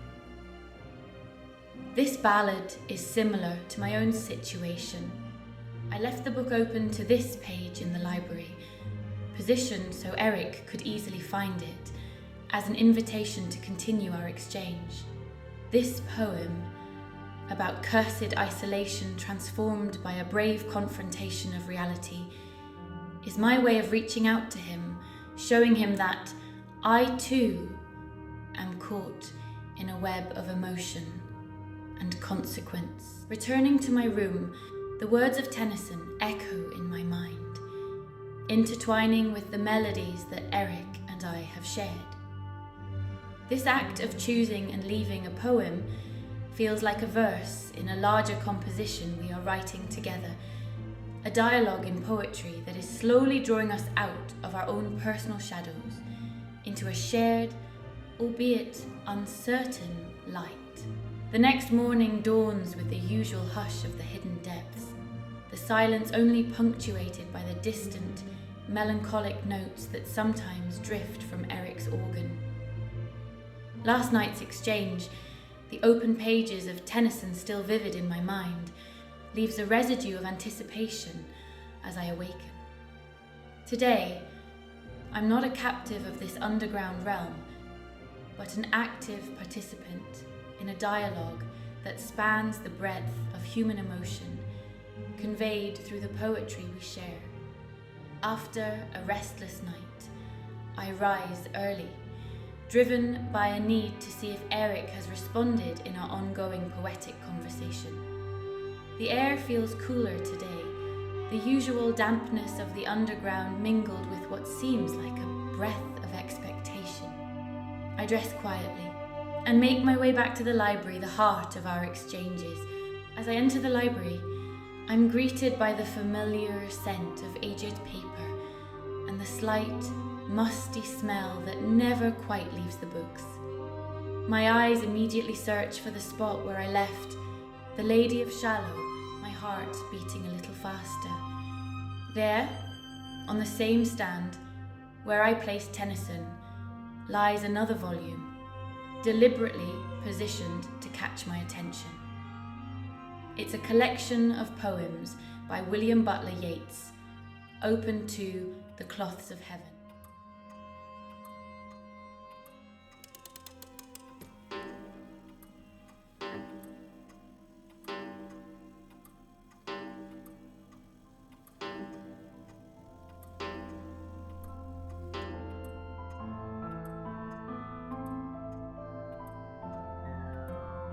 Had I the heavens' embroidered clothes, enwrought with golden and silver light, the blue and the dim and the dark clothes of night and light and half-light,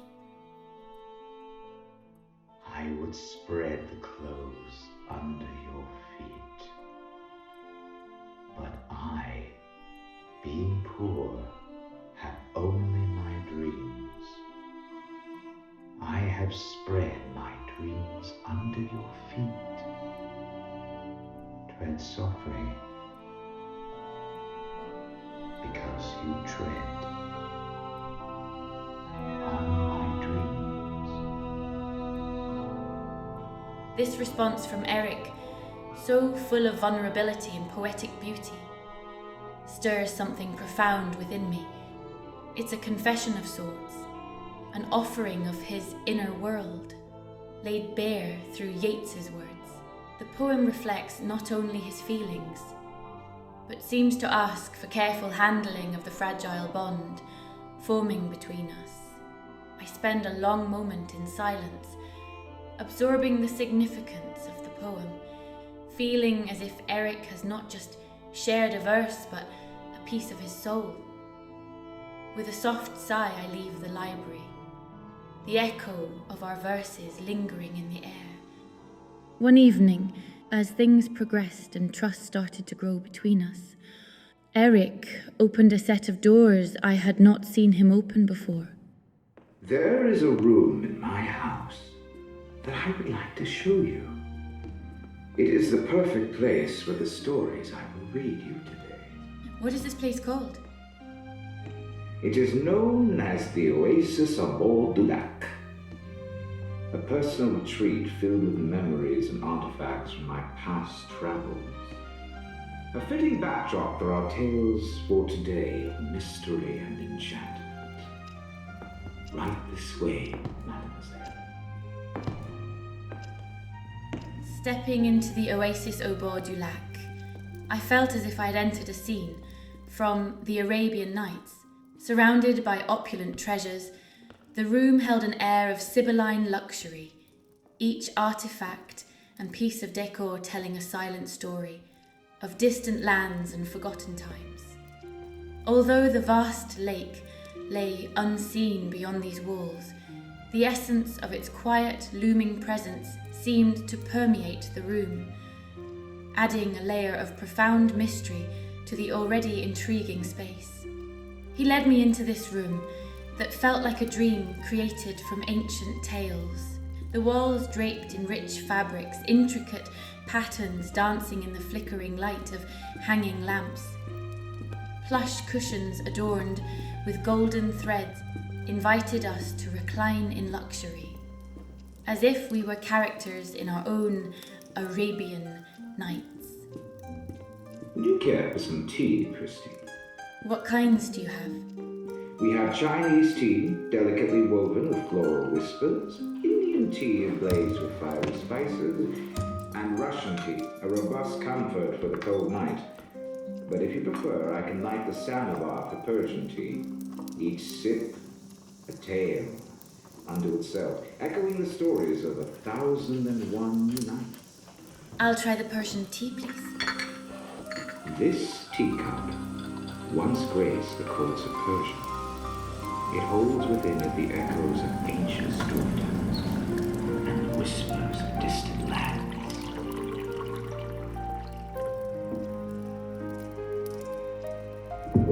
Tell me a story, Eric. Let me wander in the realms of mystery and enchantment.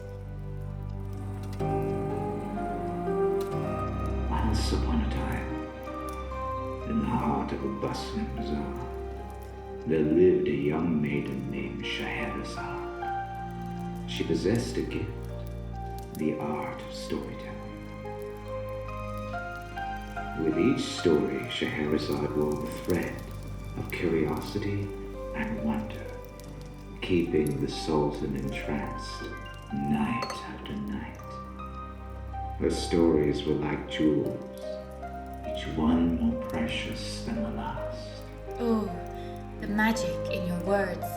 I can almost see the poetry described. I feel as if I'm in another world. Your storytelling is a gift beyond compare.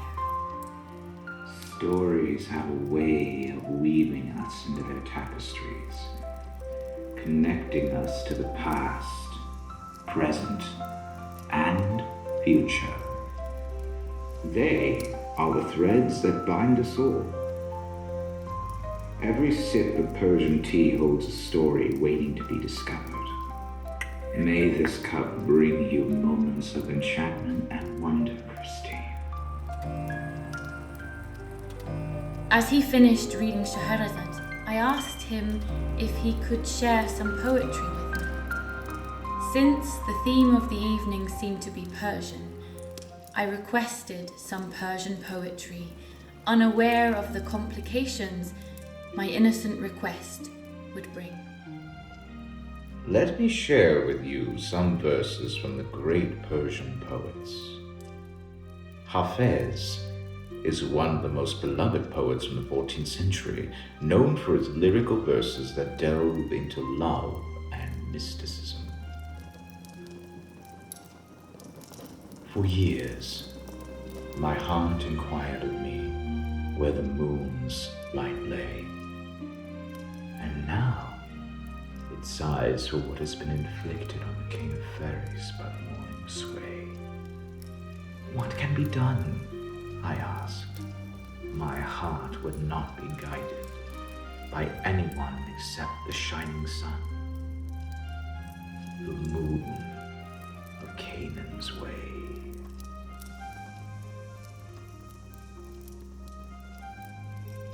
And then there's Omar Khayyam from the 11th to 12th century.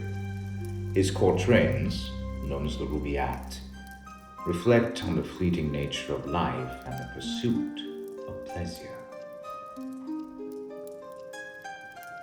A book of verses underneath the bough, a jug of wine, a loaf of bread, and thou, beside me, singing in the wilderness. Oh, wilderness, what paradise enow.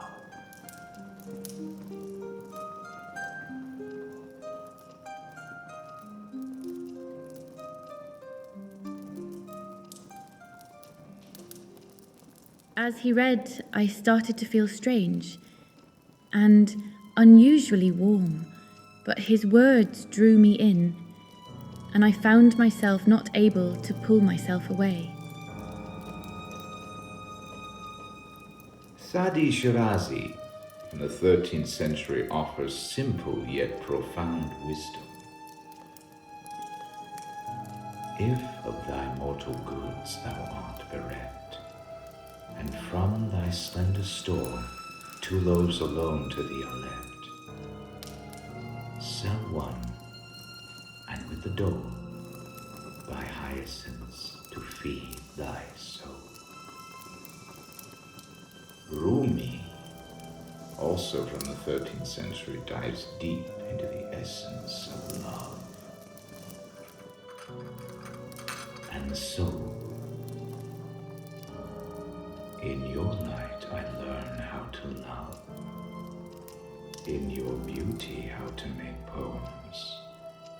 You dance inside my chest when no one sees you. But sometimes I do. And that sight becomes this art.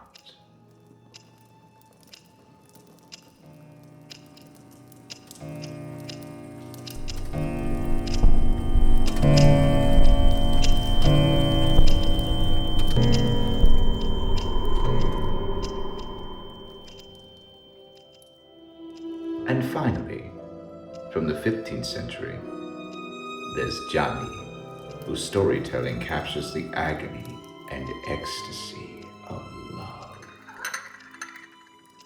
His words were like a melody, each syllable a note in a symphony of shadows and light.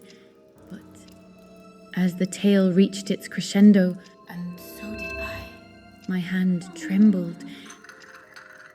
Love, like the sunlight, cuts through my heart, and the hidden wound bleeds internally.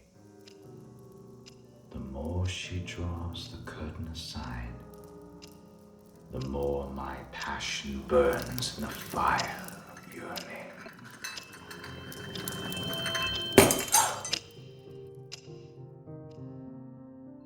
Christine's voice trailed off, lost in the labyrinth of her memories, telling only certain details of the story. Raoul's figure loomed closer, his presence a stark reminder of the world beyond the opera's shadowed embrace. The teacup, a fragile sentinel of their shared moment, slipped from Christine's grasp, shattering upon the ground, its shards a sudden rupture to the spell Eric had woven. One of the broken pieces cut me. It was just an accident, moment's distraction. But Eric, he was gentle. He ripped off part of the tablecloth and bandaged the wound with it, his touch startling in its tenderness. There, a simple bandage became a bond in the sanctum of Eric's world. A delicate bridge forged in the flickering shadows of solitude. I did not intend to hurt you, Christine. Please, believe me. Without a word, Raoul reached out, his hand gently brushing against hers, his fingers inadvertently grazing the bandaged wrist. The contact, slight but deliberate, severed the thread of her thoughts, pulling her back from the depths of her memories to the present reality on the rooftop.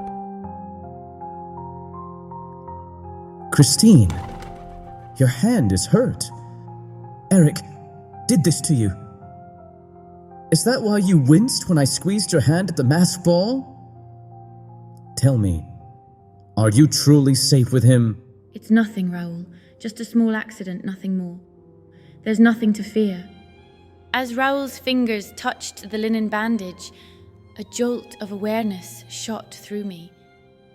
There were certain things Raoul will never know or understand. How could I explain them to him? Some things are better left unsaid. As Eric deftly tore the tablecloth, his fingers brushed against my skin with unintentional intimacy. The bandage wrapped around her wrist in a tender yet firm embrace, symbolizing a moment of unforeseen closeness. Her heart fluttered, her breath caught in her throat, yet these details remained unspoken. But Christine had visibly shuddered when Eric touched her hand.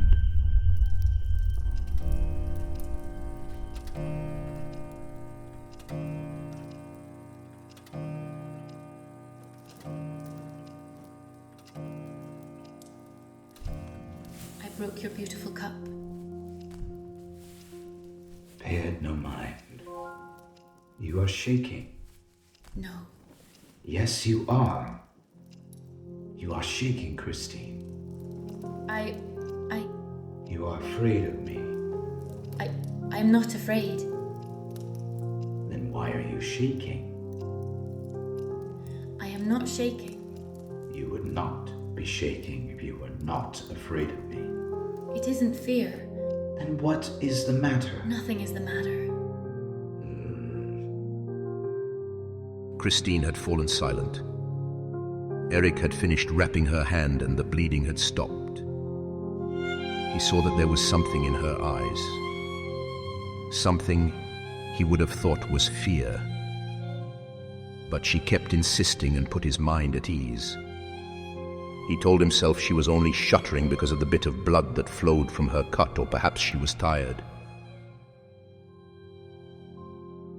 Christine paused a moment to take in the air. Atop the opera, amidst the stone guardians of the Parisian night, Christine's story hung between them, a fragile aria in the symphony of the city's slumbering heart, her words spanning the chasm between her haunted past with Eric and the uncertain present with Raoul. After a moment, she regained composure and continued. Little by little, I inspired such confidence in him that he dared to walk with me along the shores of his lake cavern, and he even rowed me in a boat across its dark, glassy waters. Toward the last days of my captivity, at night, he would take me through the gates that guard the underground passage. This is the gate that opens onto the Rue Street, my dear. And here's the key. This key will allow you to return and come to visit your poor Eric from time to time. Here, a carriage awaited us and took us to the Bois. The idea of escaping from him by force never even crossed my mind. I knew that if I tried to flee from Paris or even Europe, he would always find me. But I already knew that he trusted me, and that the hour of my deliverance was near. The night in the Bois, when we ran into you, almost ended in tragedy. For you see, he is terribly jealous of you, and the only way I was able to lay it to rest was by telling him your imminent departure date. However, after the 15 days of my dreadful captivity, he believed me when I said, I will come back. Oh, Christine. But you did go back to him, Christine. Yes, you are correct, my friend. But I must tell you, it was not the dreadful threats uttered upon my release that made me keep my word to him. No. But the heart-wrenching cry that he uttered on the door to his subterranean tomb.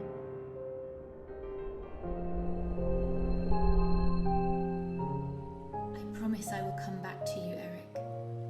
Christine. Oh, Christine. I'm sorry, I must go. Au revoir, Christine.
one, Christine.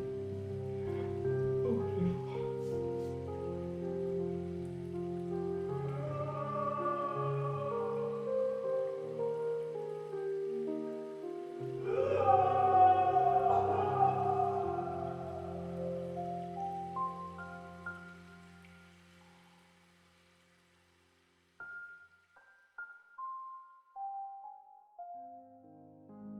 That sob did more to bind me to that unfortunate man that I had expected in that moment when we said our farewells.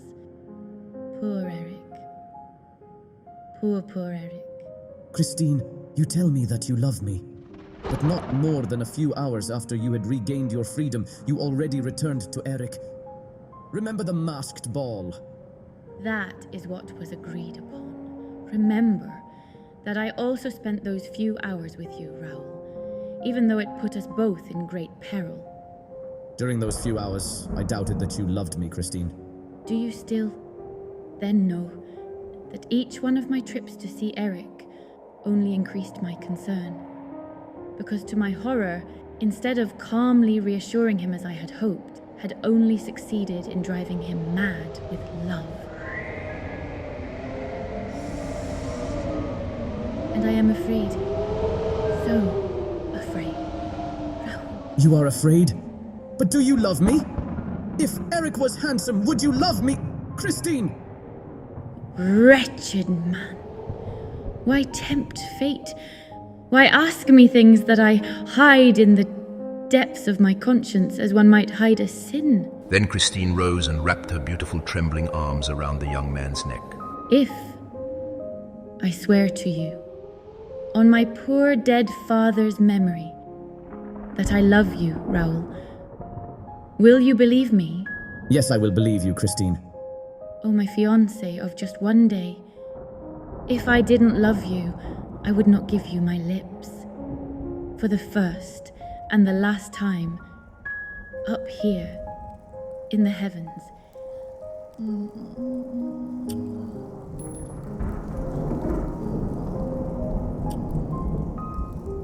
He kissed her lips. But the night that surrounded them had darkened and was becoming violent as a lightning flash tore across the sky.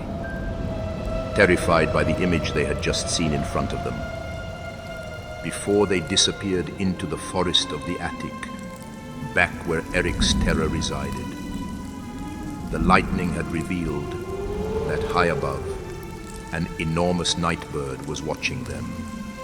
With blazing eyes, the shadow seemed to be clinging to the strings of the lyre of Apollo.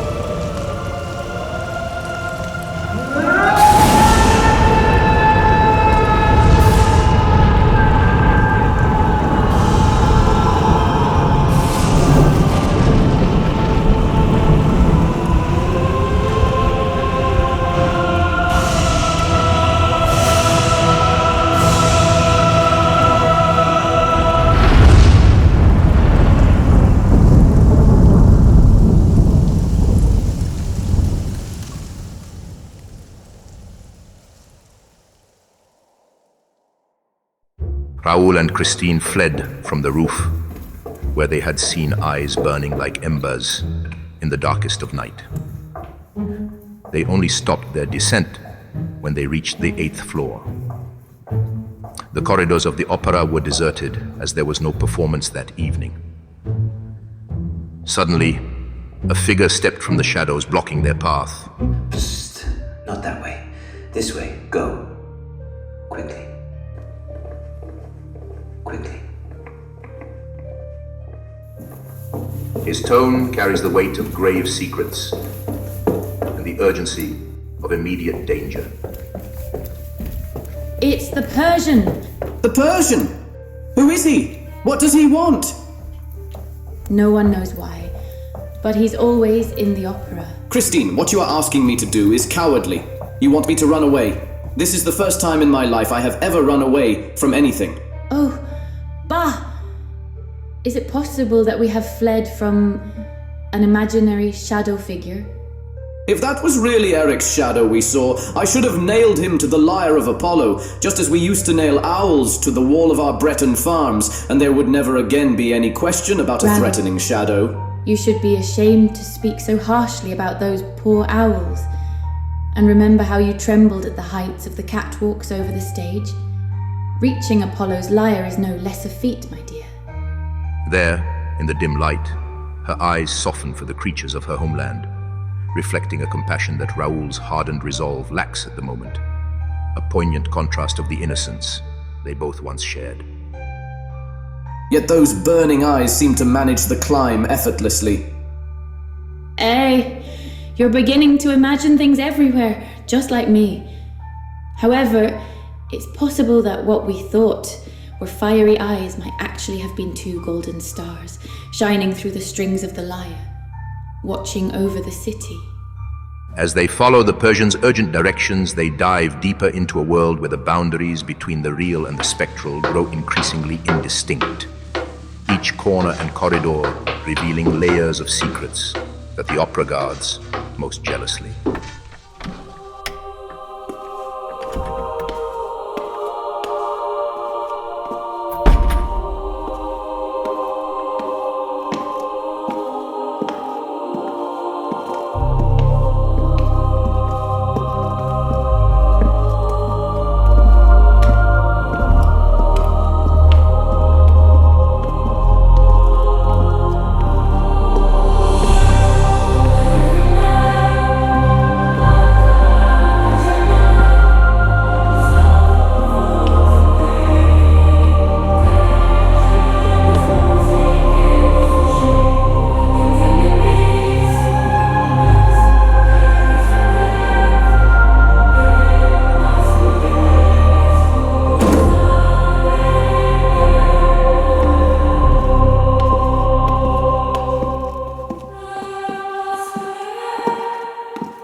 Raoul and Christine arrived at her dressing room.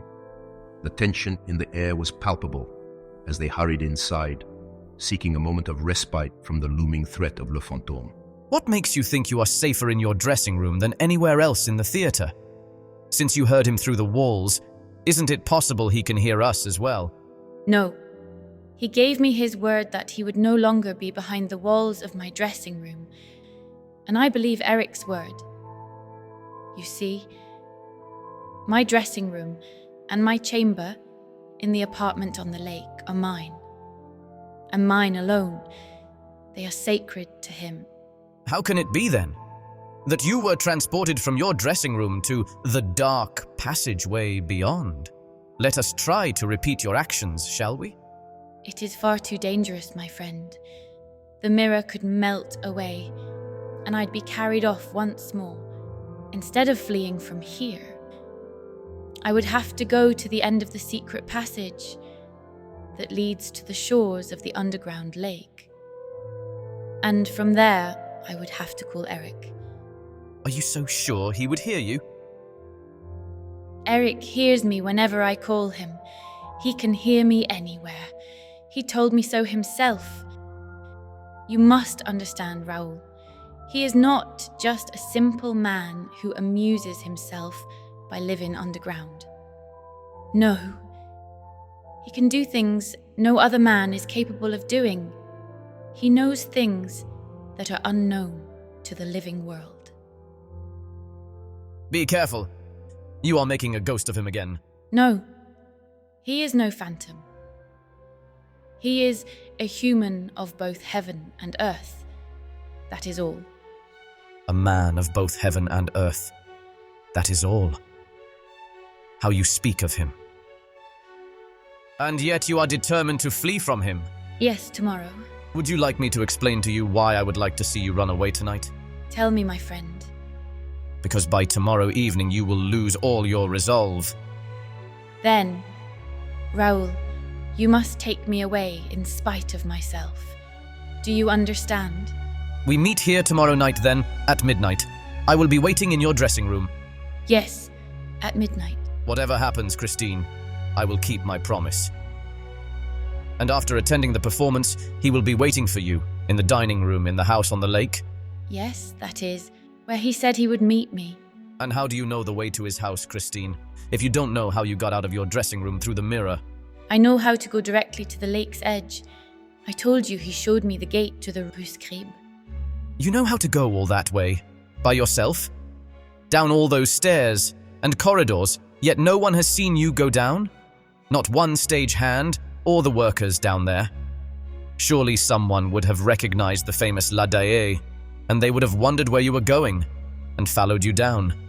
Then there would be a crowd gathered behind you on the shores of the lake. And how would you get through the gate without a key?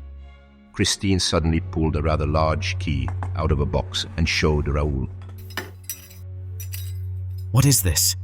This is the key to the subterranean gate, leading to the Rue Scribe. Oh, so you have a key that leads directly to the lake. Give me that key, will you?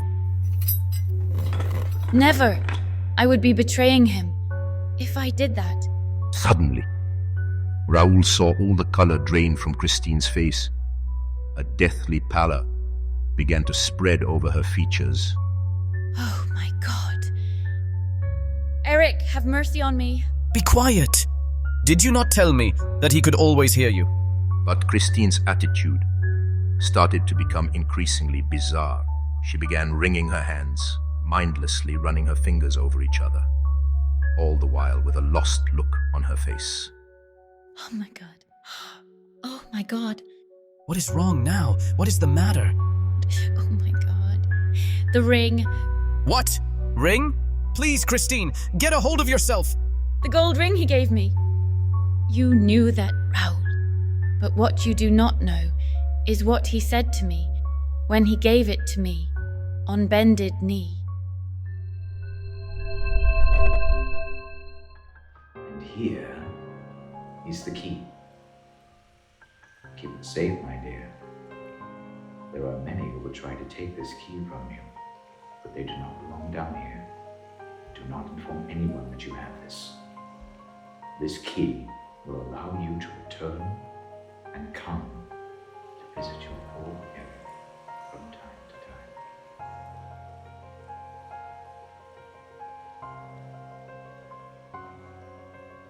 I give you your freedom, Christine. But it is on the condition that this ring will always remain on your finger. As long as you keep it on, you will be safe from all danger. And Eric will remain your friend. But if you ever part with it, woe to you, Christine Daye, for Eric will seek his vengeance.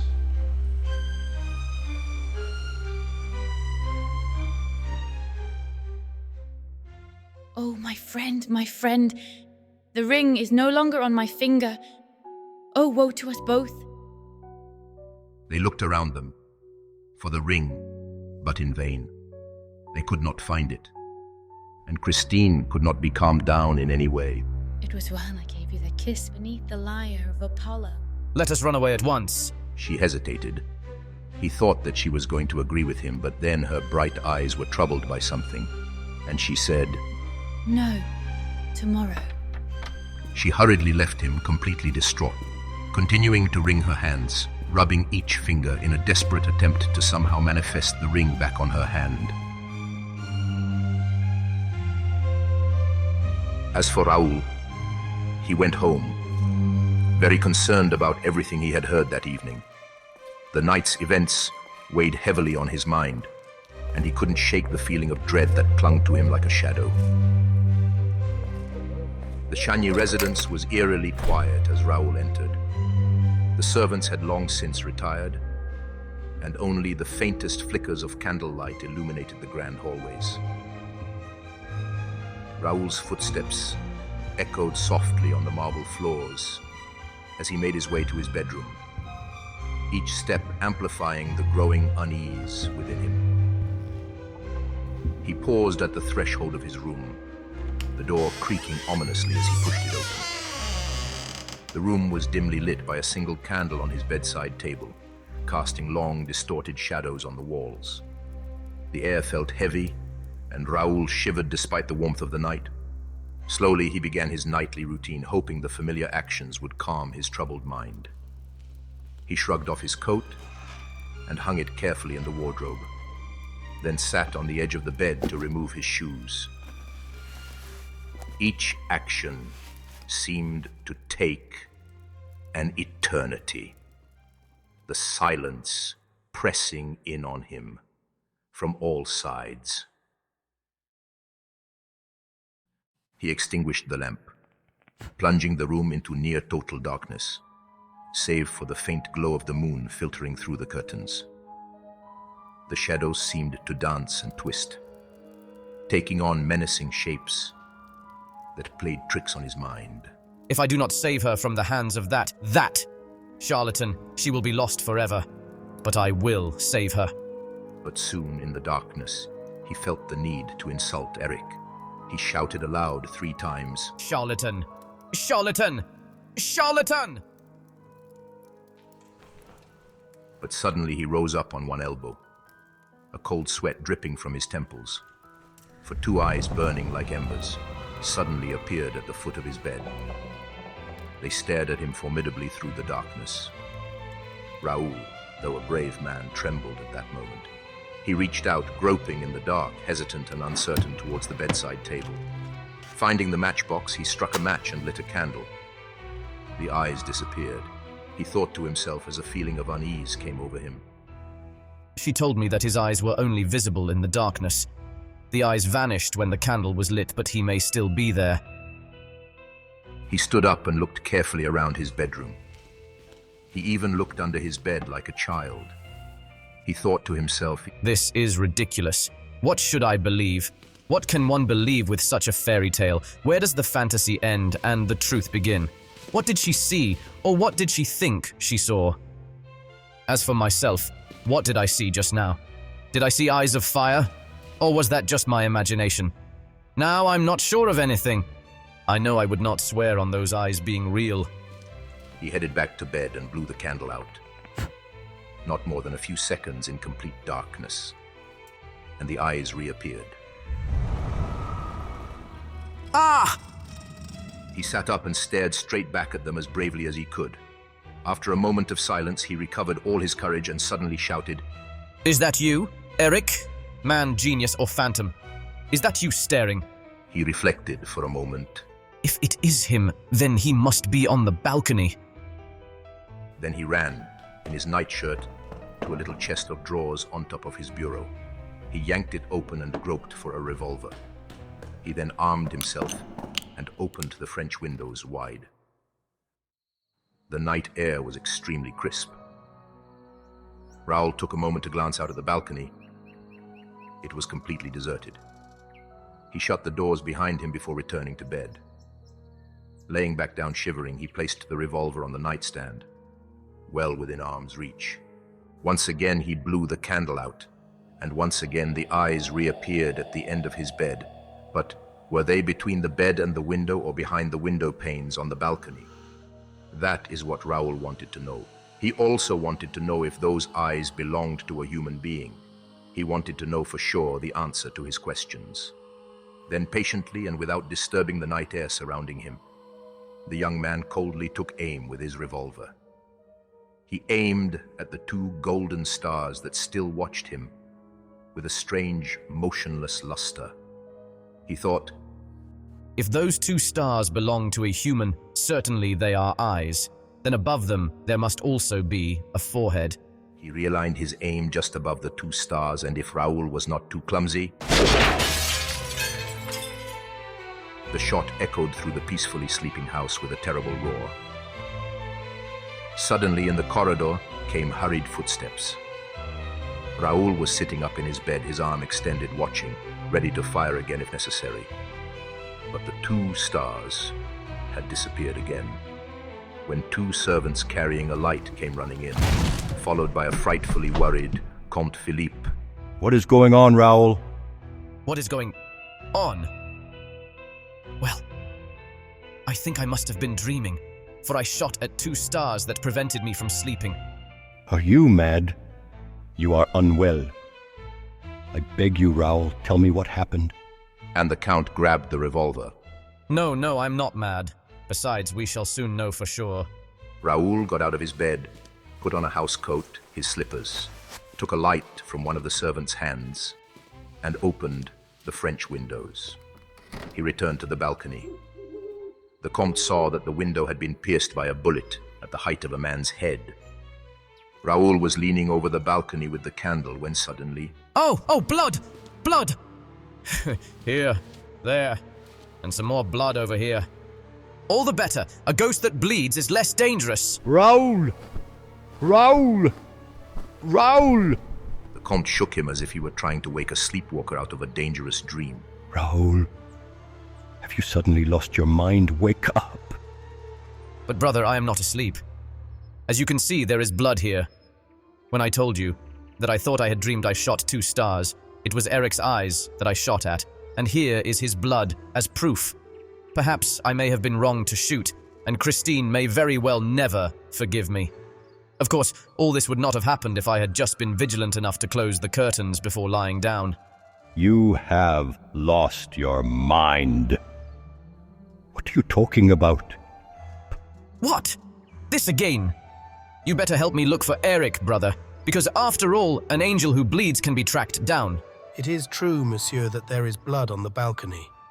A servant brought a lamp over, and by the light, they could examine it closer. The blood trail ran along the balcony railing until it reached the gutter spout, and traces of blood could be seen up along the gutter. My dear fellow, I'm afraid you have shot a cat. Oh, the misfortune of it all. That is quite possible. With Eric, you never really know. Is it Eric? Is it a cat? Is it a ghost? Is it flesh and blood or a mere shadow? No. With Eric, you never really know. Raoul continued saying bizarre statements that were a direct response, intimately connected with the preoccupations of the strange things Christine Daae had confided in him, both real and supernatural. However, his explaining did very little to persuade those around him that the young man's mind was not somehow disturbed. The Comte himself felt this way and was very concerned, and later, the judge who presided over the investigation, upon receiving the report of the police commissioner, had no difficulty coming to the same conclusion, resulting in the case being closed. Who is Eric? He is my rival, and if he is not dead, it will be so much worse. With a gesture, he dismissed the servants. The door of the chamber closed on the 2 frères de Chagny, but the servants did not leave quickly, and the Comte's valet overheard Raoul saying distinctly and vehemently, "Tonight, I will steal Christine Daae away." Those words were later repeated to the judge, Monsieur Faure. But we will never know exactly what was said between the 2 brothers that night during their conversation behind closed doors. The servants explained that that night was not the first quarrel the brothers had had behind closed doors, and their shouting could be heard through the walls, often about an actress by the name of Christine Daae.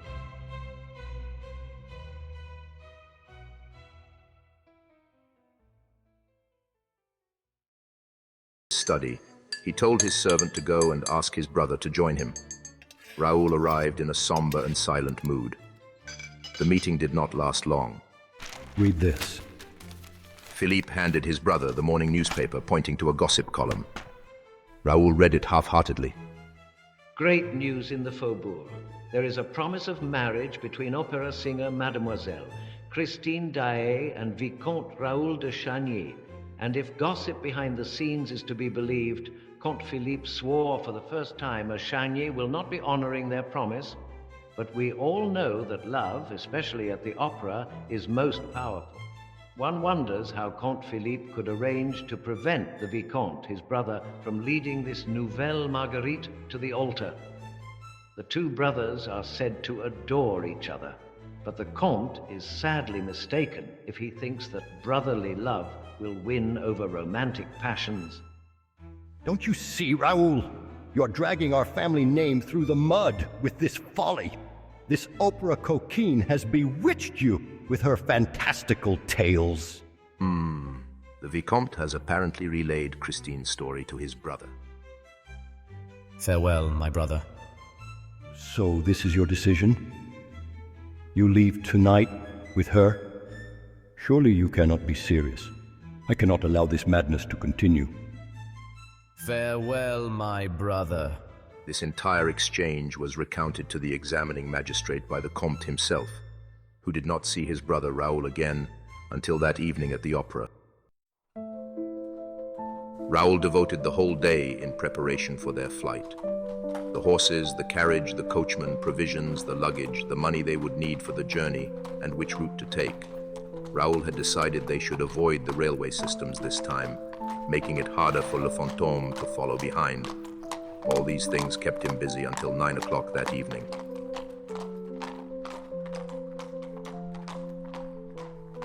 Outside the opera, promptly at 9 o'clock, a sort of berlin, a type of carriage with 4 wheels, enclosed by curtains and tightly locked doors, took its place in the line on the rotunda side. It was drawn by 2 very strong horses and was driven by a coachman whose figure was hard to distinguish due to being wrapped up in the long folds of a muffler. In front of this berlin were 3 more carriages. The investigation later established that one belonged to La Carlotta, who had suddenly returned to Paris, the second to La Sorelli, and at the head of the line, Comte Philippe de Chagny. No one got out of the berlin, and the coachman remained in his seat. The 3 other coachmen did as well.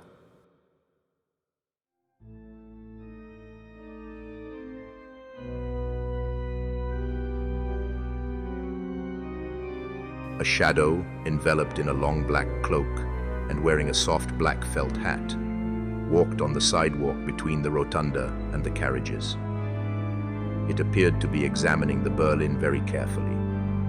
It approached the horses, then the coachman, and then the shadow went away without saying a word. The examining magistrate later concluded that it was the figure of the Vicomte Raoul de Chagny. However, I do not believe this to be true. That evening, as well as all previous evenings, the Vicomte de Chagny wore a top hat, which, incidentally, has been found. I believe that the shadow belonged to none other than Le Fantôme.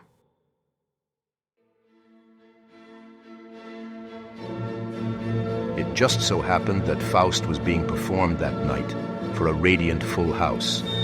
The Faubourg was magnificently represented that evening. All the fine patrons knew each other, without necessarily being associated with them. They were all familiar with everyone's names and faces. So, of course, the countenance of Comte de Chagny was recognized by all. The gossip column which appeared in the morning L'Époque must have had an effect on the audience, for all eyes were turned towards Comte Philippe's box, whose singular appearance met their gaze with an expression of unconcerned indifference. The ladies of this radiant assembly seemed particularly intrigued, and the apparent absence of the Vicomte caused many whispers from behind fans. When Christine Daae appeared on stage, she was met with a cold reception, for the privileged members of society could not excuse her for having aimed so high above her status. The diva noticed the spiteful attitude coming from part of the auditorium and was upset by it. The regular patrons, who claimed to be aware of the Vicomte's love affairs, did not hesitate to smile at certain passages in Marguerite's scenes. They made a show of turning towards Philippe de Chagny's box when Christine sang the phrase,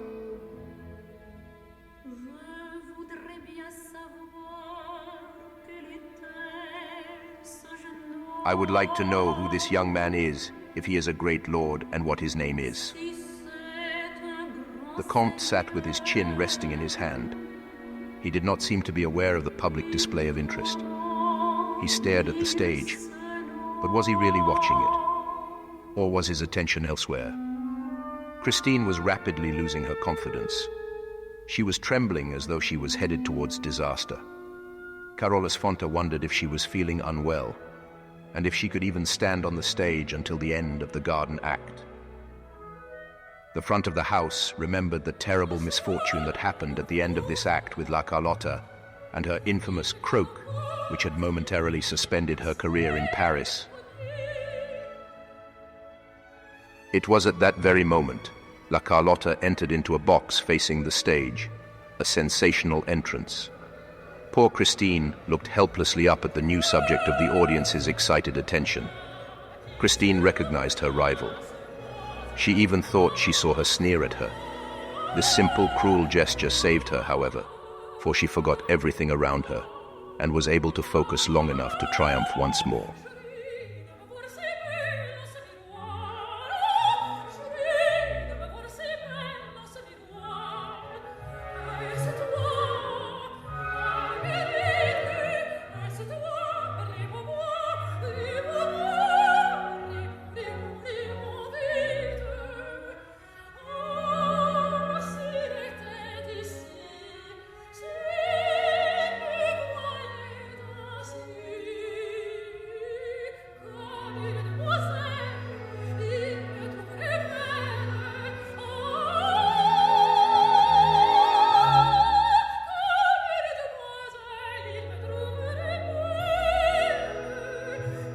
From that moment on, she sang with all her soul.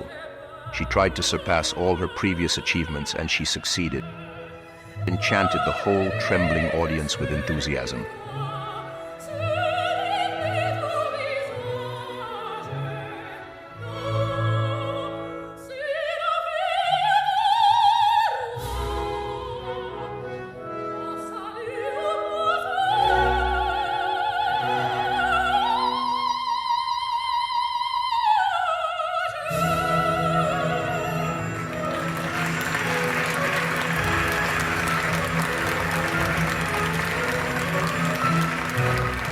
As the curtain fell for the intermission between Act 3 and Act 4, the backstage area buzzed with activity.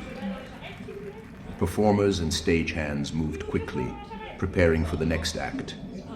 Among them was Alfred Bayard, the actor playing Mephistopheles, who made his way to his dressing room.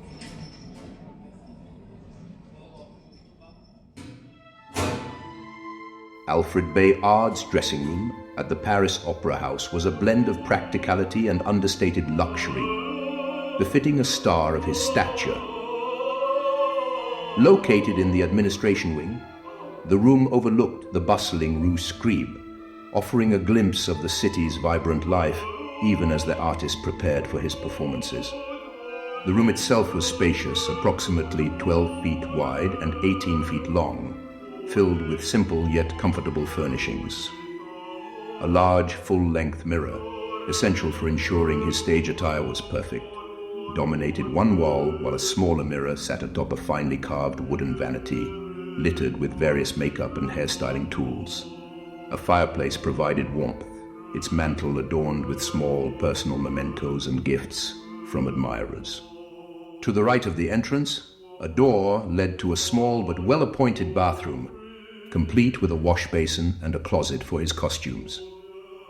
The dressing room was well lit, with 4 gas lamps strategically placed to ensure ample light without harsh shadows, creating a warm and inviting atmosphere. On the dressing table, amidst the clutter of combs, brushes, and stage makeup, lay an envelope sealed with a wax seal shaped like a mask. The envelope, slightly larger than usual, bore the name Alfred Bayard, scrawled in messy, childish handwriting, a detail that hinted at the ominous origin of the letter within. A plush chair stood near the vanity, its back carved with intricate designs, providing a place for Bayard to sit as he transformed into his stage persona. The walls were adorned with framed posters of past performances, and a small vase of fresh flowers added a touch of color and life to the otherwise muted tones of the room. What is this? A letter? However did it... That seal. that wax seal. To Monsieur Alfred Bayard, who now stands among the illustrious ranks of Monsieur Balanquet, Monsieur Faure, Monsieur Dmitri Bukhtoyarov, and Monsieur Franco Novara, great masters of the infernal role of Mephistopheles.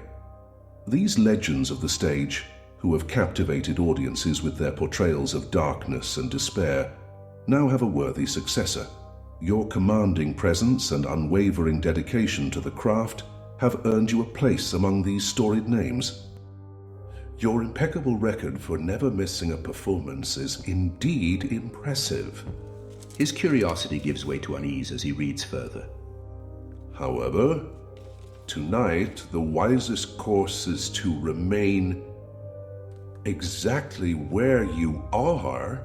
The signature at the bottom, scrawled in a flourish, sends a chill down his spine. With apologies, Le Fantôme.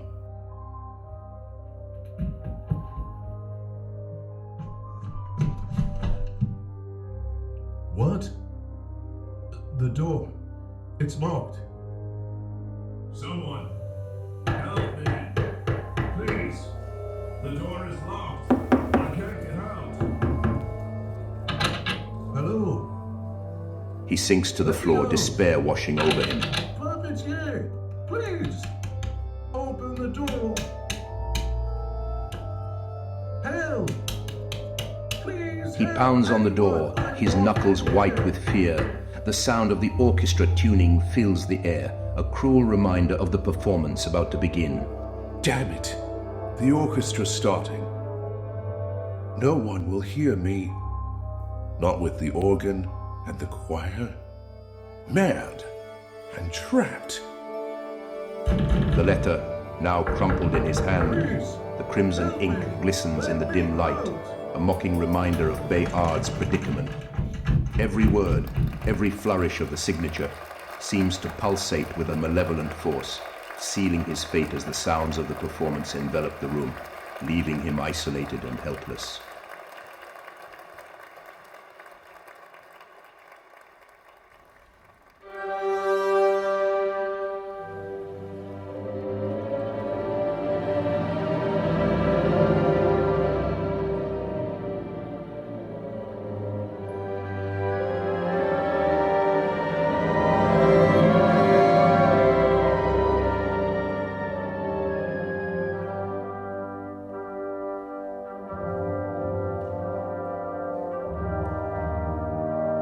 The church resounds with somber organ notes, echoing through its vast expanse.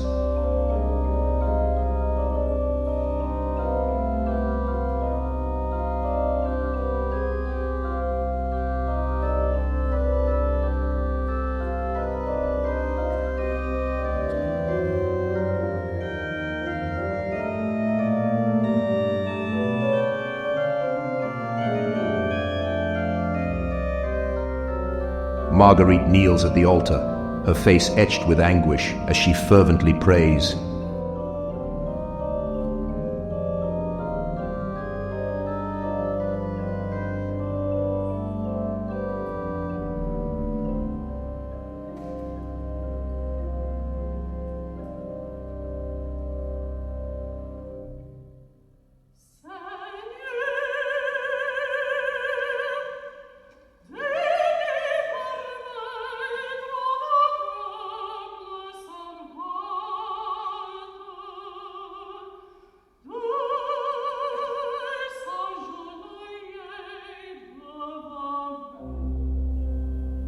From the shadows, Mephistopheles emerges, his voice slicing through the sacred air with malevolent delight.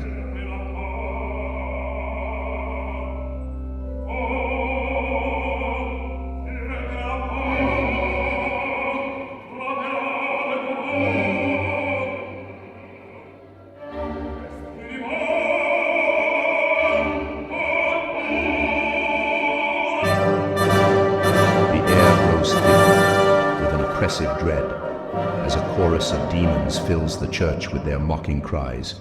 Her voice trembles as she cries out.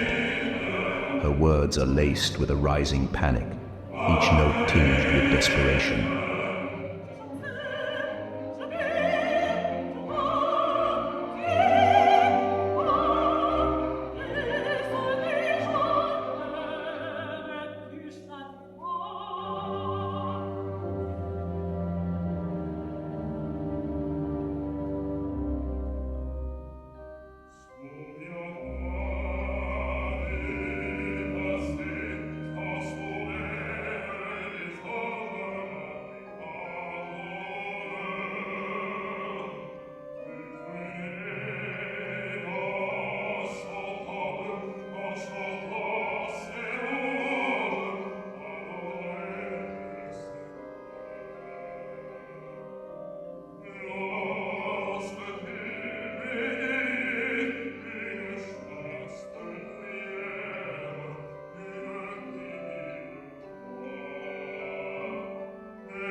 Marguerite's heart pounds in her chest as the demons' voices grow louder, their sinister laughter echoing around her.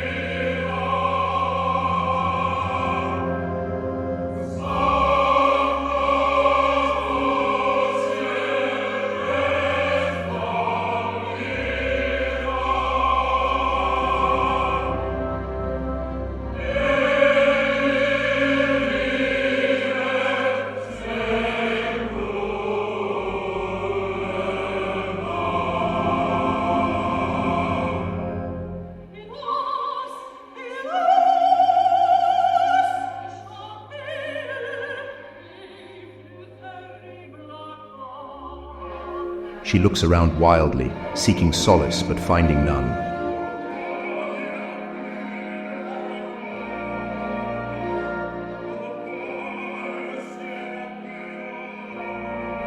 Mephistopheles' voice rises above the cacophony, condemning her.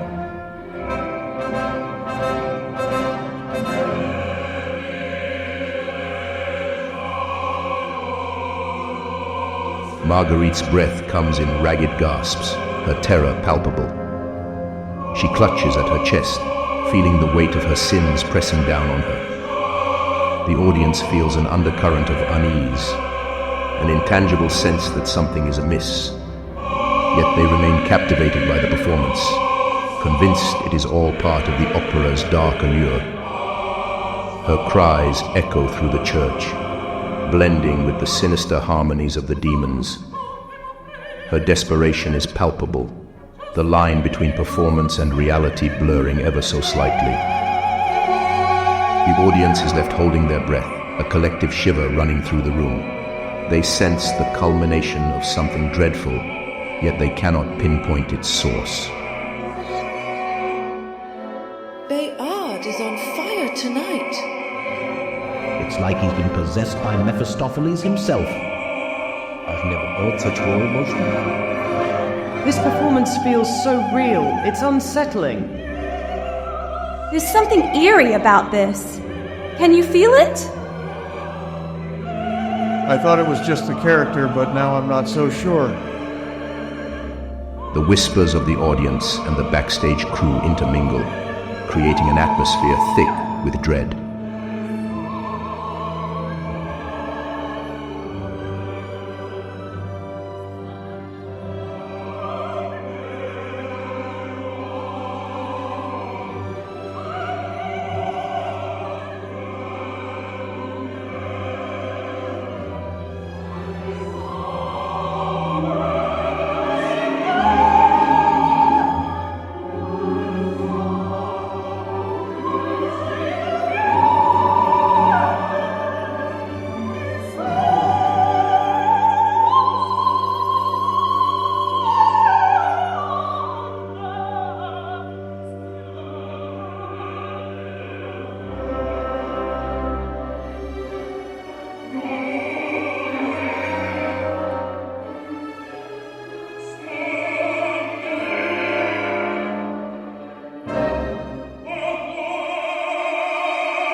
All the lights on stage suddenly go out, plunging the theater into complete darkness.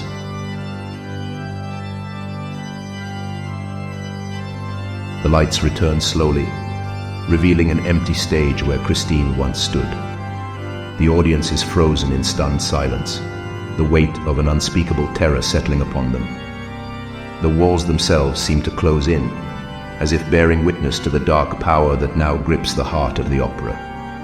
Marguerite's final anguished sob echoes in the minds of the audience, a haunting refrain that lingers.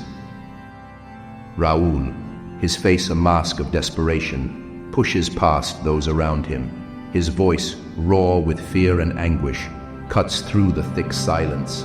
Christine! Christine! Count Philippe had risen in his box. People looked at the stage, at the Count, at Raoul, and wondered if this curious event had something to do with the echo that appeared in the morning paper. But Raoul hastily left his seat, the Count disappeared from his box, and as the curtain was lowered, subscribers rushed to the backstage entrance. The public awaited an announcement in indescribable commotion. Everyone was speaking at once. Each person claimed to explain how things had happened. Some said, "She fell into a trapdoor." Others, "She was taken up into the flies. The poor girl is perhaps the victim of a new trick inaugurated by the new management." And others still, "It's an ambush. The coincidence of her disappearance and the darkness proves it sufficiently." Finally, the curtain rose slowly, and Carolus Fonta, stepping up to the conductor's podium, announced in a grave and sad voice, Mesdames et messieurs, ladies and gentlemen, an unprecedented event that leaves us in deep anxiety has just occurred. Our colleague, Christine Daae, has disappeared before our eyes without any explanation as to how. Christine! Christine! Raoul's cries echo through the auditorium, filled with a frantic urgency that sends chills down the spines of those present.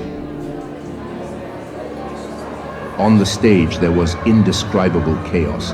Artists, stagehands, dancers, extras, chorus girls, subscribers, everyone was questioning, shouting, shoving. What has become of her? She was abducted!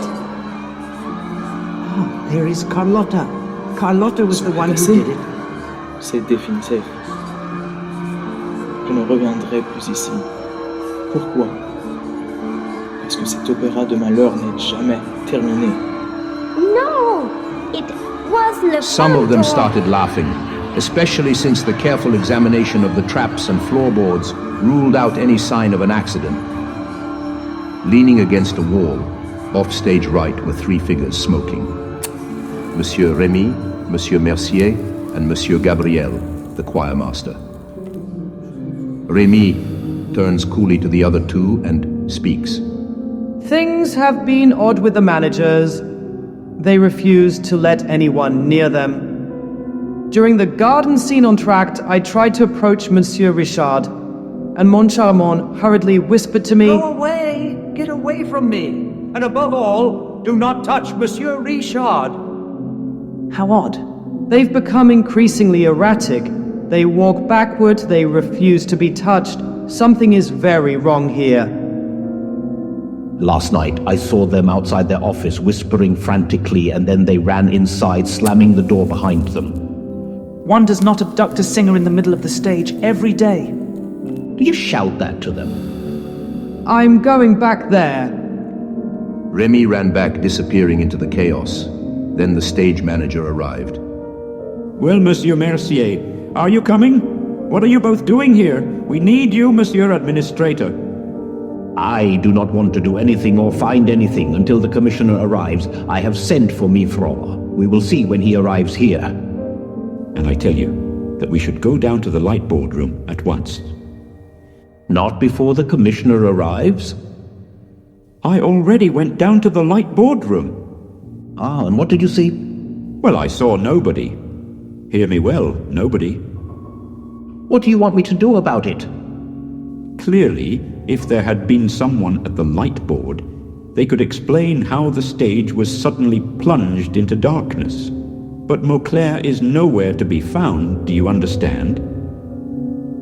Mauclair was the lighting chief who had complete control over the lighting, capable of creating the illusion of day or night on the opera stage. Mauclair is nowhere to be found. Well, what about his assistants? No Mauclair and no assistants. There was no one at the lights, I tell you. Mind you, that little lady did not just disappear all by herself. There was some kind of a setup that you must know. And the managing directors are not there. Well, I forbade them to go down to the lighting room, and I put a fireman in front of the recess of the light board. Did I not do well? Yes, you did well. And now let us wait for the commissioner. The stage manager walked away, shrugging his shoulders, furious, spitting insults at these frightened hens, who remained quietly huddled in a corner when the whole theater was upside down.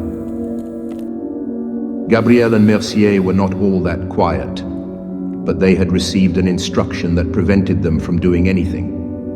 The managing directors were not to be disturbed under any circumstances. Monsieur Remy had broken this rule, and it did not end well for him. Just then Remy returned from his new expedition, his face curiously alarmed. Well, did you talk to them? When Moncharmont finally opened the door for me, his eyes were popping out of his head. I thought he was going to hit me. I could not get even a word in before he yelled at me. And do you know what he shouted? Do you have a safety pin? No, I do not, I said. Well, then leave me alone. I wanted to report to him that something unheard of was happening in the theater.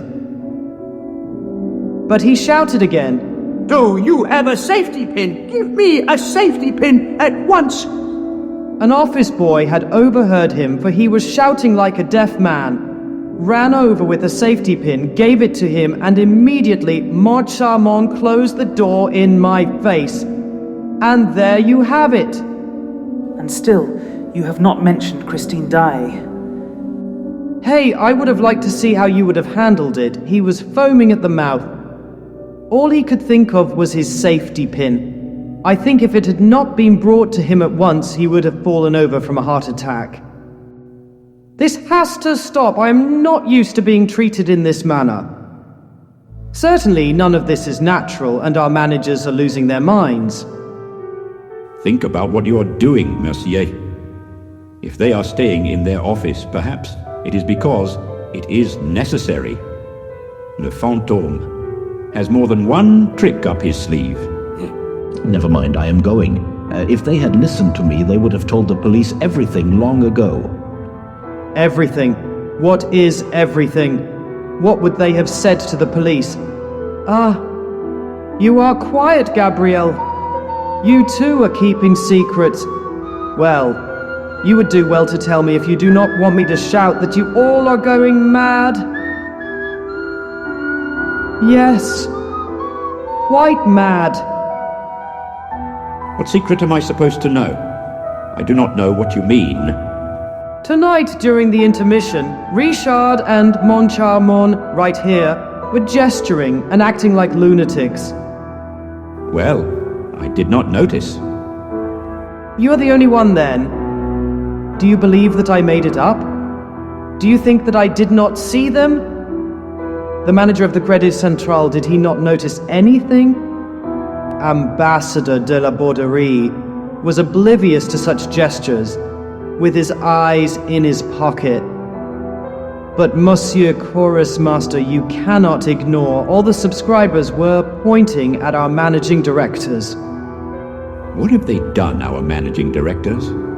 What have they done? But you know better than anyone what they did. You were there.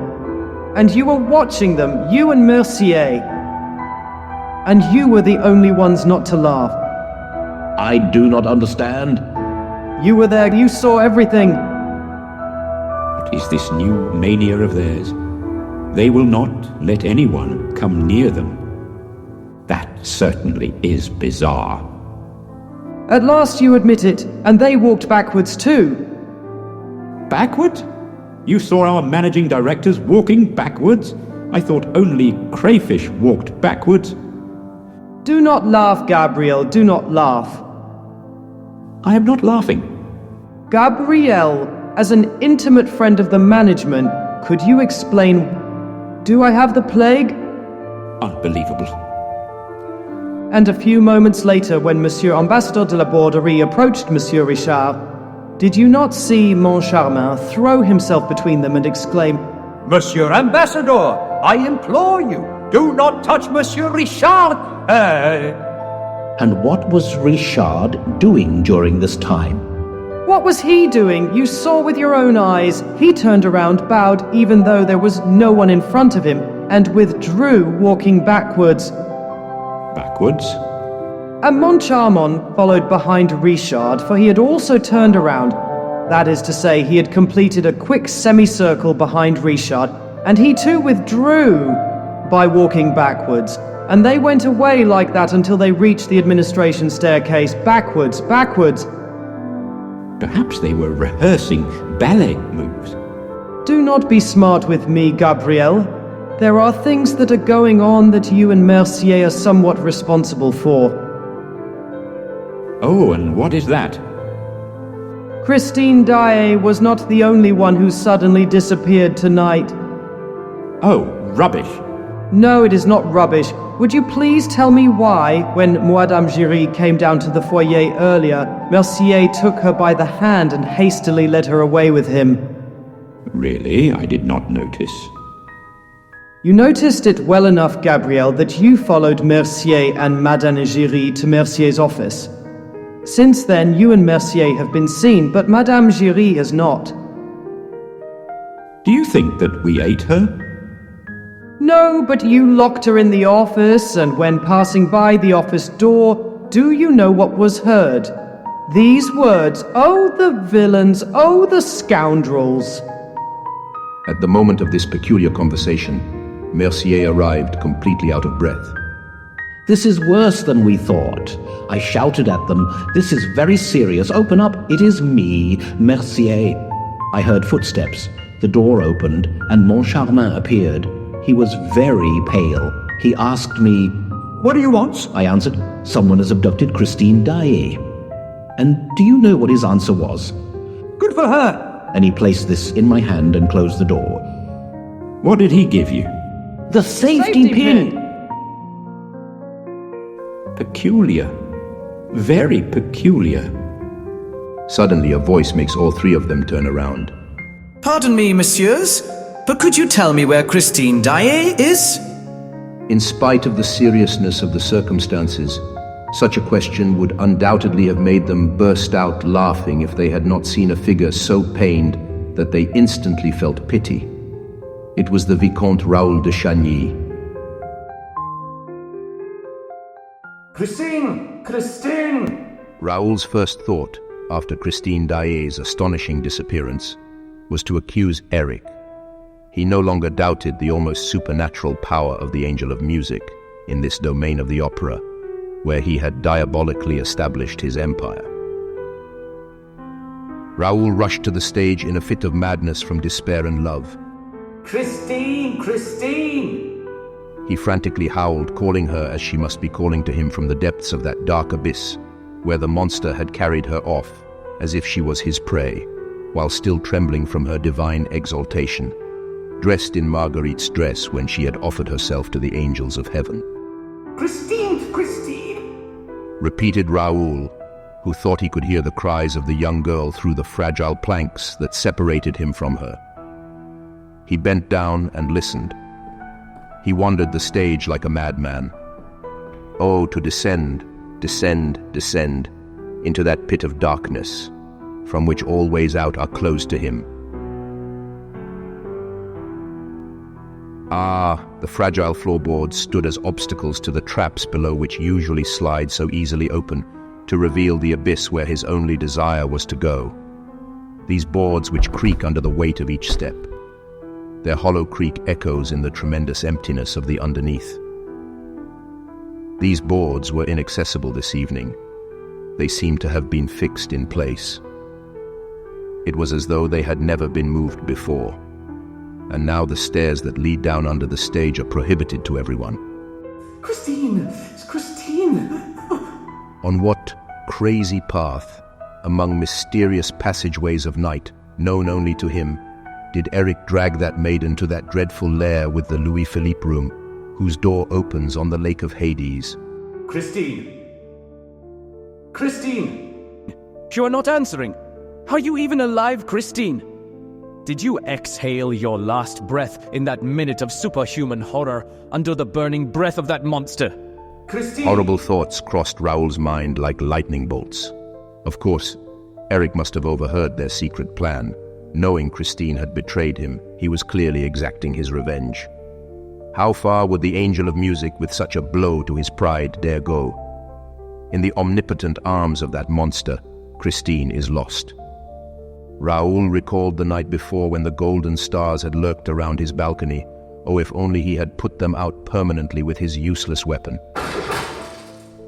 Certainly, there are extraordinary human eyes that dilate in the darkness and shine like stars or like cat eyes. Some albino men, who seem to have rabbit-like eyes during the day, have cat eyes at night. Everyone knows that. Yes, it was indeed Eric that Raoul had shot. Why had that shot not killed him? The monster had fled by using the gutter like a cat or convict, who, everyone knows, can climb to the very heavens, simply using the support of a gutter. No doubt Eric was contemplating some decisive plot against the young man, but then he was wounded and ran away just to turn against poor Christine. These were poor Raoul's cruel thoughts while running to the singer's dressing room. Christine! Christine! The young man's bitter tears burned his eyes when he saw scattered across the furniture in her dressing room the clothes intended for his beautiful fiancée at the time of their escape. Oh, why had she refused to leave earlier? Why wait until tonight? Why toy with the threat of catastrophe and the heart of that monster? All for a final act of supreme pity, an offering for this demon's soul with a heavenly song. Raoul's throat was choked with sobs, oaths, and insults as he clumsily felt with his hands along the large mirror that opened one evening before his eyes to allow Christine to descend into the dark domain below. He pushed, he pressed, he groped. But the mirror, as it would seem, obeyed Eric only. Perhaps all his searching was useless with such a mirror. Perhaps all one must do is say certain words. When he was a small child, he was told stories where there were things that obeyed spoken words. Open sesame, please! Suddenly, Raoul remembered when Christine told him about a gate that opened onto the Rue Scribe, an underground passage leading directly from the lake to the Rue Scribe. Yes, Christine had told him about that. And alas, after seeing that the heavy key was no longer in the box, he ran to the Rue Scribe. Outside, he ran his trembling hands over the large cyclopean stones. He looked for a sign of entrances or exits. He encountered bars, and he wondered, is it those, or is it possibly this grate? He looked helplessly through the bars, to the dark night that lay deep inside. He listened. There was just silence. He turned around for a moment. Ah, there are large bars, prodigious gates. It is the door to the court of the administration. Pardon me, madame, could you point me to a gate with a grilled door? Yes, a door made of bars, iron bars, which leads to the Rue Scribe, and also leads to the lake. You know, the lake, yes, the lake. The lake that is underground, under the opera. Monsieur, I know that there is a lake under the opera house, but I don't know which door leads to it, and I've never been there. And the Rue Scribe, madame? Rue Scribe? Have you ever been to the Rue Scribe? Raoul runs away, bellowing furiously. He climbs stairs, goes down others, searches the whole administration to find himself under the light of the stage. He stops. His heart is beating like crazy in his panting chest. What if Christine had been found? There was a group gathered. He questions them. Pardon, messieurs. Have you seen Christine Daae? And one of them laughed. At the same minute, the stage rumbled with a new rumor, and a crowd in black evening wear surrounded him, gesturing explanations with their arms. Suddenly a man appears. He seems very calm and has a friendly face, all chubby and pink, with curled hair, illuminated by two blue eyes of marvelous serenity. The administrator Mercier indicates the new arrival to the Vicomte of Chagny by saying to him, "Here is the man, monsieur, to whom you now must direct your question to. This is the police commissioner, Mifroid." Ah, Monsieur Vicomte de Chagny. Pleasure to see you again, monsieur. If you would kindly follow me. And now, where are the managing directors? Where are those managing directors?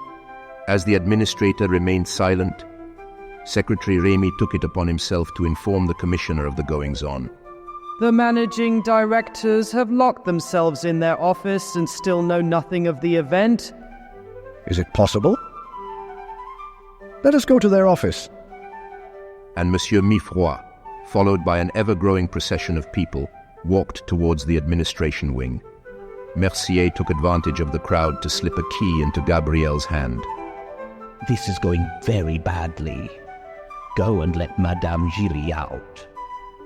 And Gabrielle moves away, Soon they arrived in front of the managing director's office door. It was in vain that Mercier tried to object. The door did not open. Open in the name of the law! Finally, the door opens. Everyone rushes into the office following the commissioner. Raoul was the last to enter. As he slowly followed the group into the room, a hand was placed on his shoulder, and he heard these words spoken in his ear. Eric's secrets are no one's business but their own. Raoul turned around and his scream was stifled. The hand that had been resting on his shoulder was now on his mouth. It belonged to a figure with an ebony complexion, jade eyes, and wearing an astrakhan cap. The Persian. The stranger continued to shush him, recommending discretion. And in the very moment that the stunned Vicomte was going to ask him the reason for his mysterious intervention, the Persian bowed and disappeared.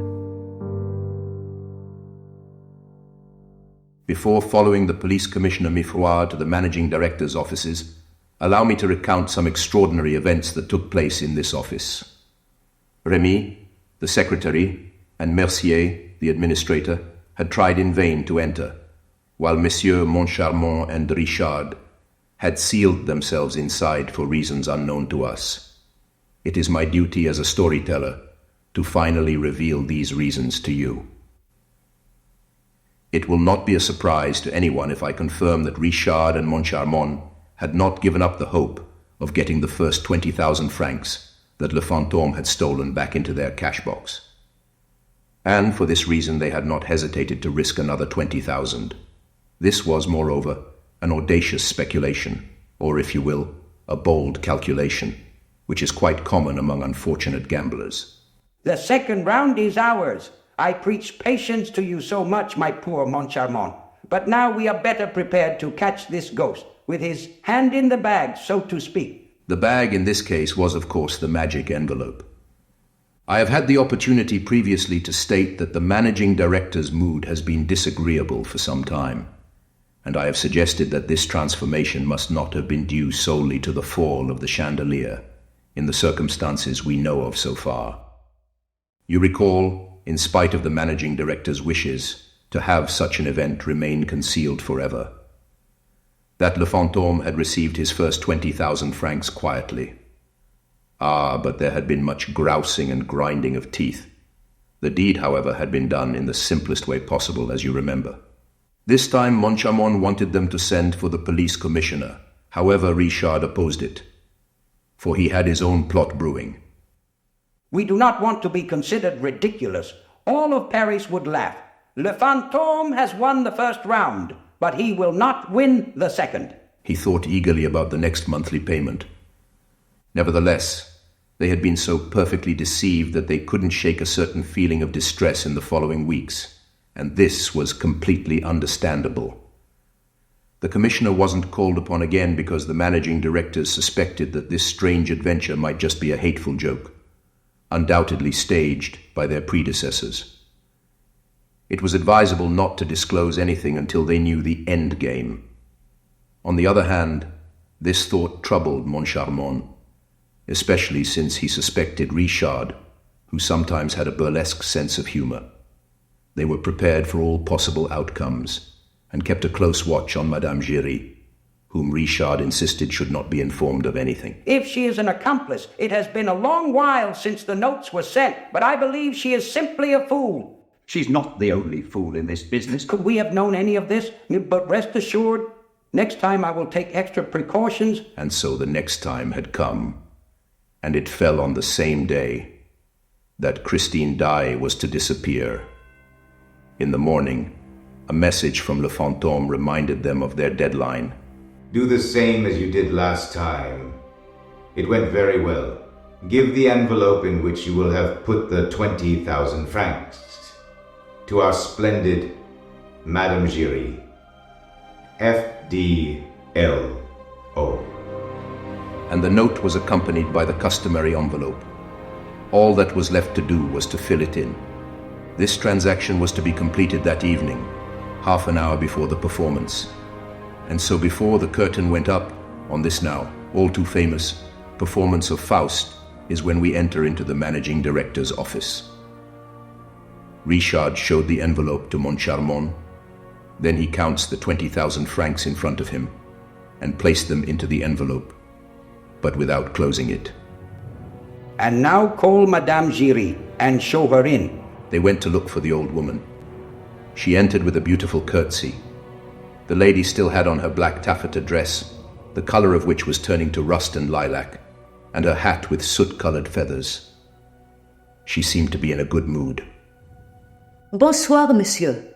This is probably about the envelope again? Yes, Madame Giry. This is about the envelope and for something else as well. At your service, monsieur. At your service. And what, if you don't mind, is this other thing? Madame Giry, I have a quick question for you. If you please, monsieur, Madame Giry is here to answer you. Are you still on good terms with the Phantom? Could not be better, monsieur, could not be better. Delightful. Tell me, Madame Giry, just between us, you are no fool. You've been in this opera house long enough to understand the complexities and the games people play. But, monsieur, please believe me when I tell you that no one has ever doubted me.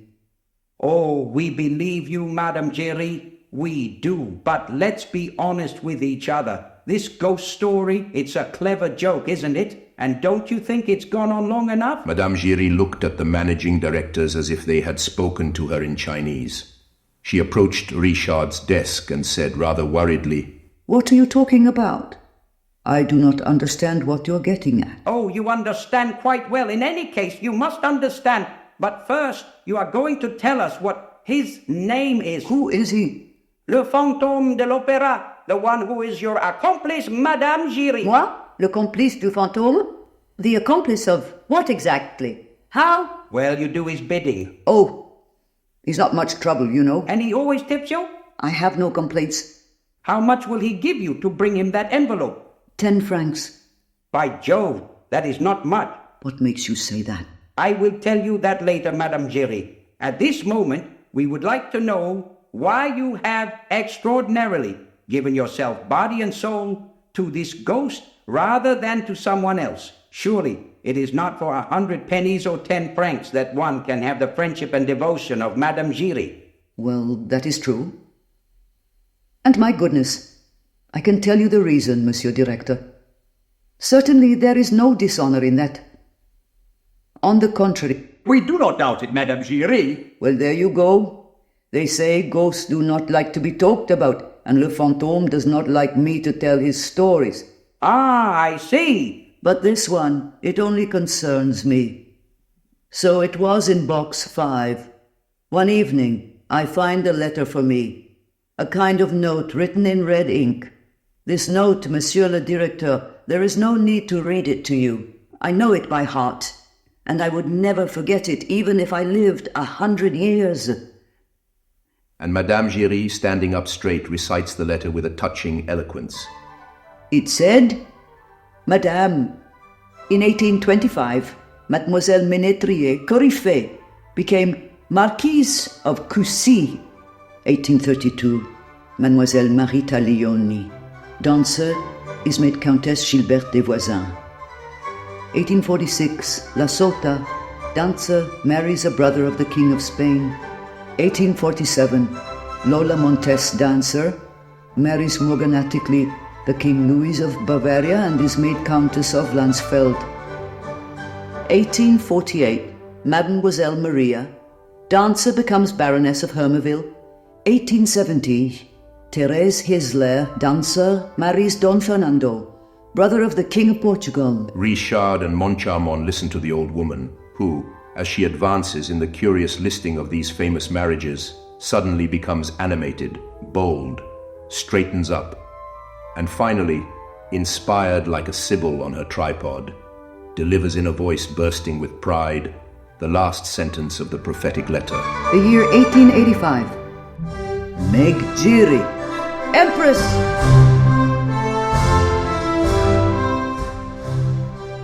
Exhausted by this supreme exertion, the usherette fell back into her chair and said, "Gentlemen, this was signed Le Fantôme de l'Opéra." I had already heard about the phantom, but I really only half believed it. From the day he told me that my little Meg, the flesh of my flesh, the fruit of my womb, would be an empress, I believed it completely. Truly, it was not necessary to consider at length the exalted expression of Madame Giry to understand what one could earn from this fine intelligence with these two words, fantôme and empress. But who was holding the strings of this extravagant puppet? Who? He talks to you, and you have never seen him, yet you believe everything he tells you? Yes. First of all, it is to him that I owe my little Meg becoming a coryphée. I had said to Le Fantôme, for her to be an empress by 1885, you have no time to lose. She must be coryphée at once. He answered, it is understood. He only had one word to say to Monsieur Poligny, and it was done. Monsieur Poligny never refused Le Fantôme. But, Monsieur, I had already told you that story before. You hear, Richard? Poligny never refused the phantom. Yes, I hear you. Monsieur Poligny is a friend of the phantom, and Madame Giry is a friend of Monsieur Poligny, and now here we are. But old Poligny does not concern me. No, no. The only person whose fate really interests me, I will not hide it, is that of Madame Giry. Madame Giry, do you know what is in this envelope? No. Well, look. Madame Giry gave a troubled look into the envelope, but her eyes soon widened. 1,000-franc notes? Yes, 1,000-franc notes. And you knew it. No, monsieur. No, I swear to you. Do not swear, Madame Giry. And now I am going to tell you that other thing for which I sent for you. I am going to have you arrested. The two black feathers of the soot-colored hat, which usually took the form of two question marks, immediately became an exclamation marks. As for the hat itself, it rocked menacingly on its whirlwind bun. Surprise, indignation, cries of protest and fright were still being voiced by the mother of little Meg, whose offended virtue executed a kind of extravagant pirouette, jeté glissade, which brought her in a leap right under the managing director's nose, who could not refrain from moving his armchair back. You will have me arrested. For what? N'avez-vous pas tiré des leçons du fantôme elle dernière fois? The mouth that said this seemed to spit venom directly into Monsieur Richard's face. Monsieur Richard displayed heroic resolve. He no longer backed down. His threatening index finger was already pointing out the usherette of Box 5 to the unseen authorities. Yes, I'm going to have you arrested again. Madame Giry, as a thief. An extraordinary thing occurred. Madame Giry suddenly seemed to calm down. Oh, il m'en avait averti. If it is because of the 20,000 francs, you, Monsieur Richard, would know better than I do where they went. Me? And how would I know? Because they went into your pocket. And she added under her breath, So much the worse. Well, there it is. May Le Fantôme forgive me. And as Richard began to roar again, Richard, sit down and be quiet. Let this woman explain herself. Let me question her. But Richard, who is nearing apoplexy... Me? Put the 20,000 francs in my pocket? Are you really going to let her get away with saying that? And he added, It is very strange that you take such a tone. We are approaching the moment when this mystery is going to be unraveled, and you are furious. You are mistaken. I am having a marvelous time. Martha Madame Giry raised her head, faith in her own innocence radiating from her features. I could not say that, given that it was I who, in person, put the 20,000 francs in Monsieur Richard's pocket. If, however, there were 20,000 francs in the envelope that I put in his pocket, I tell you again, I did not know anything about that. Nor did Monsieur Richard either, for that matter. I did not know anything about it either. You put 20,000 francs in my pocket, and I knew nothing about it. I am very happy to hear it, Madame Giry. Yes, it is true. Neither of us knew anything about it. But you must have realized it eventually. Richard would have certainly devoured Madame Giry if Moncharmont had not been there. But Moncharmont protected her and hurried the interrogation. What sort of envelope did you put in Monsieur Richard's pocket? It was not the one we gave you, the one you carried to box 5 in front of us. And yet that alone contained the 20,000 francs. I beg your pardon. It was indeed the envelope given to me by Monsieur le Directeur that I slipped into the pocket of Monsieur Richard. As for the one I put in Le Fantome's box, it was another envelope exactly the same, which I had all prepared in my sleeve, given to me by Monsieur le Fantôme. While saying this, Madame Giry took a ready-made envelope, identical to one containing the 20,000 francs, out of her sleeve. Monsieur Moncharmont and Richard seize it. They examined it, they verified that the seals were still sealed, and with their directorial stamp. They open it. It contained 20 banknotes of Sainte-Farce, just like those which so astonished them 1 month before. It is so simple. So simple. The most famous magic tricks have always been the simplest. All you need is an accomplice. Or a good piece of gossip. He continued, his eyes fixed on Madame Giry, as if he wanted to hypnotize her. It was indeed Le Fantôme who sent you this envelope and instructed you to replace the one we gave you. And was it also Le Fantôme who told you to put the other envelope in Monsieur Richard's pocket? It was indeed Monsieur le Fantôme who had told me so. Well then, madame, could you show us a demonstration of your little handiwork? Here is the envelope. Pretend we do not know anything. At your service, messieurs. Madame Giry took back the envelope loaded with 20 bills and headed for the door. She was about to go out. No, don't pull that trick on us We've again. had enough. We're not falling for it this time. I beg your pardon, monsieur. Excuse me, but you told me to pretend that you do not know anything. Well, if you do not know anything, I should leave with your envelope. And so how would you slip it into my pocket? Moncharmont's left eye never left Richard, and his right eye followed every movement Madame Giry made. It is a difficult feat for the eyes, but Moncharmont was determined to uncover the whole truth. I must slip it into your pocket when you least expect it, Monsieur le Directeur. You know that I always come by in the course of the evening while making my rounds. I go to the wings, and often I accompany my daughter to the dance hall, as is my right as her mother. I carry her slippers for the divertissement, and even her small bouquet. In short, I come and go as I please.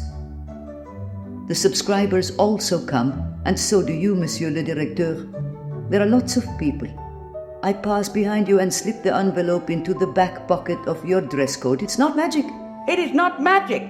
It may not be sorcery, but I have caught you in a lie, you old witch. The insult strikes the honorable lady less than the blow to her good faith. She straightened up, bristled, and stuck her 3 teeth out. What is the lie you have caught me in, Monsieur Richard? The night I spent in the auditorium watching box 5 and the fake envelope you had put there. I did not go down to the foyer of dance even for a second. About that, Monsieur le Directeur, I did not give you the envelope that evening. But at the next performance, no, it was on the evening when Monsieur Undersecretary of State for the Beaux-Arts was in attendance. Monsieur Richard stops Madame Giry abruptly at these words. Wait, I remember. I remember now. Monsieur Malpertuis, he came backstage. He asked for me. I went down to the foyer of dance for a moment.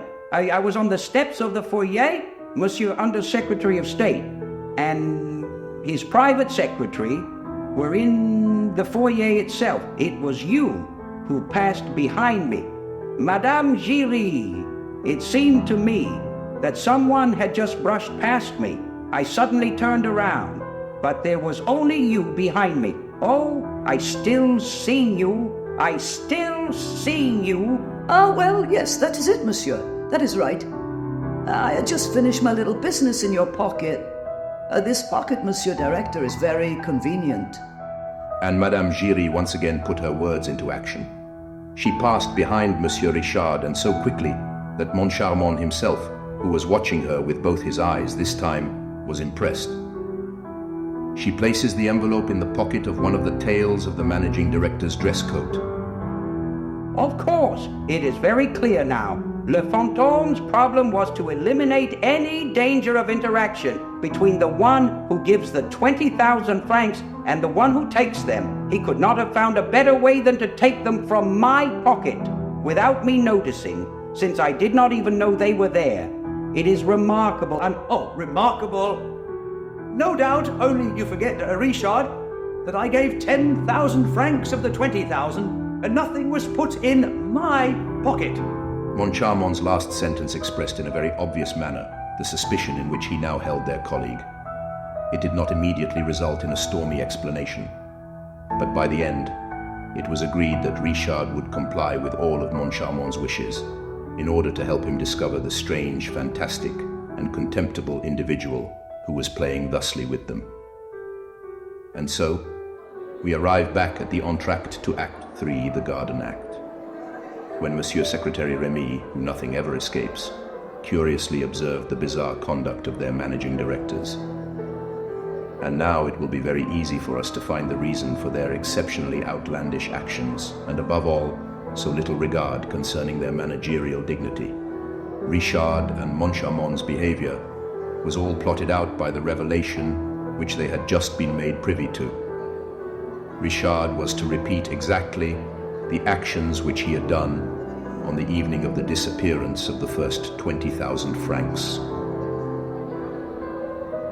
Moncharmont was not to lose sight of, even for a second, Richard's back pocket, which Madame Giry had slipped the second 20,000 into.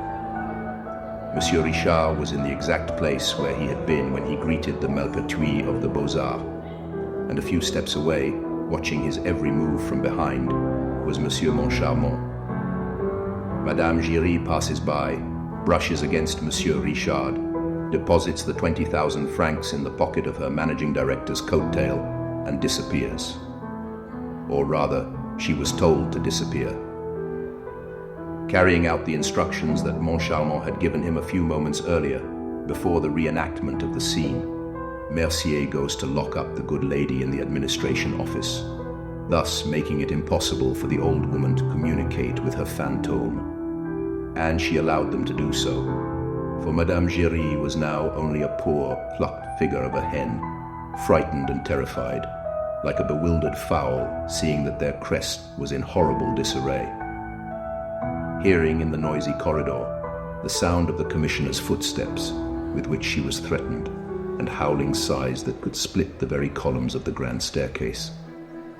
At the same time, Monsieur Richard bends forward, bows, salutes, and begins to walk backward, as if Monsieur Malpertuis for Beaux-Arts were in front of him. If only such acts of politeness would not have raised such suspicion, were it not well regarded that the two men hated each other. Instead, it caused the spectators of this imaginary scene to be baffled and understandably astonished, because in front of Monsieur Richard, there was nobody. Richard had saluted to avoid, bowed to nothing, backed up, and walked backward towards nothing.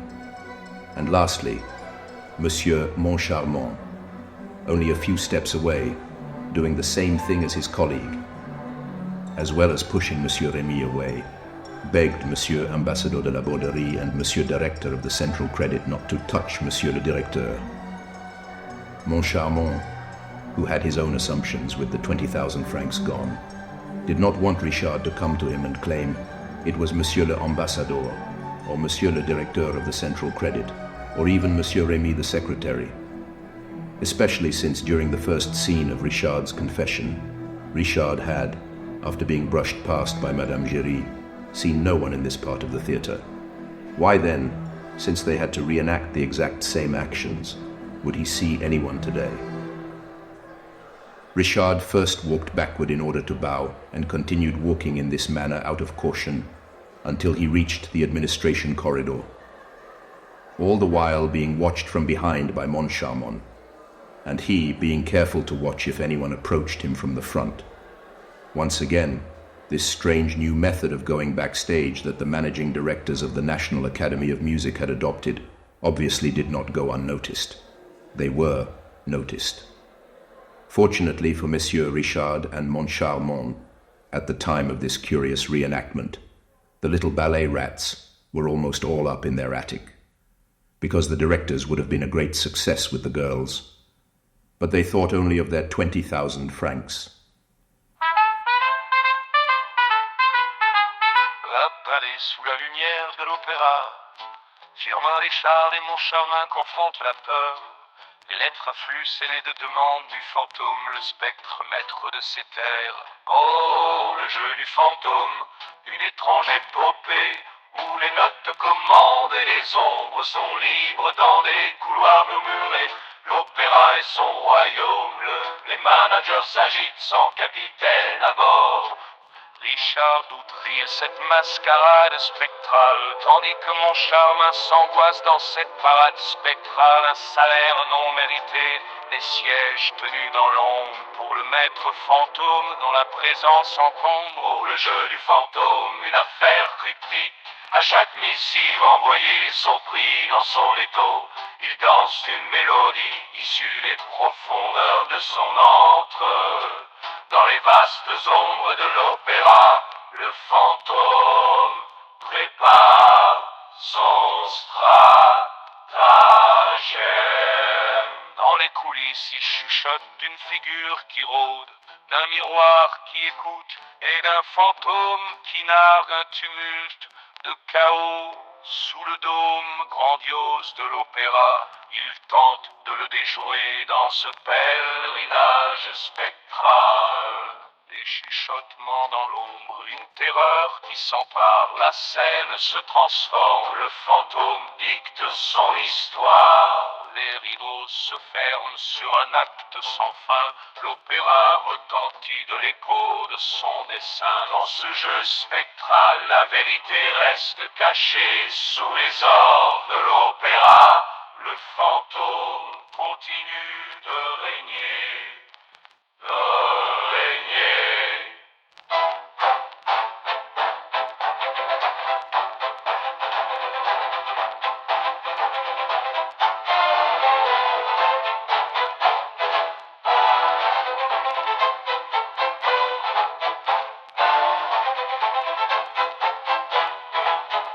Dans ce jeu spectral, la vérité reste cachée sous les ors de l'opéra. Le fantôme continue de régner. Sous et ça, les rideaux se ferment sur un acte sans fin. L'opéra retentit de l'écho de son dessin. Dans ce jeu spectral, la vérité reste cachée sous les ors de l'opéra. Le fantôme continue de régner.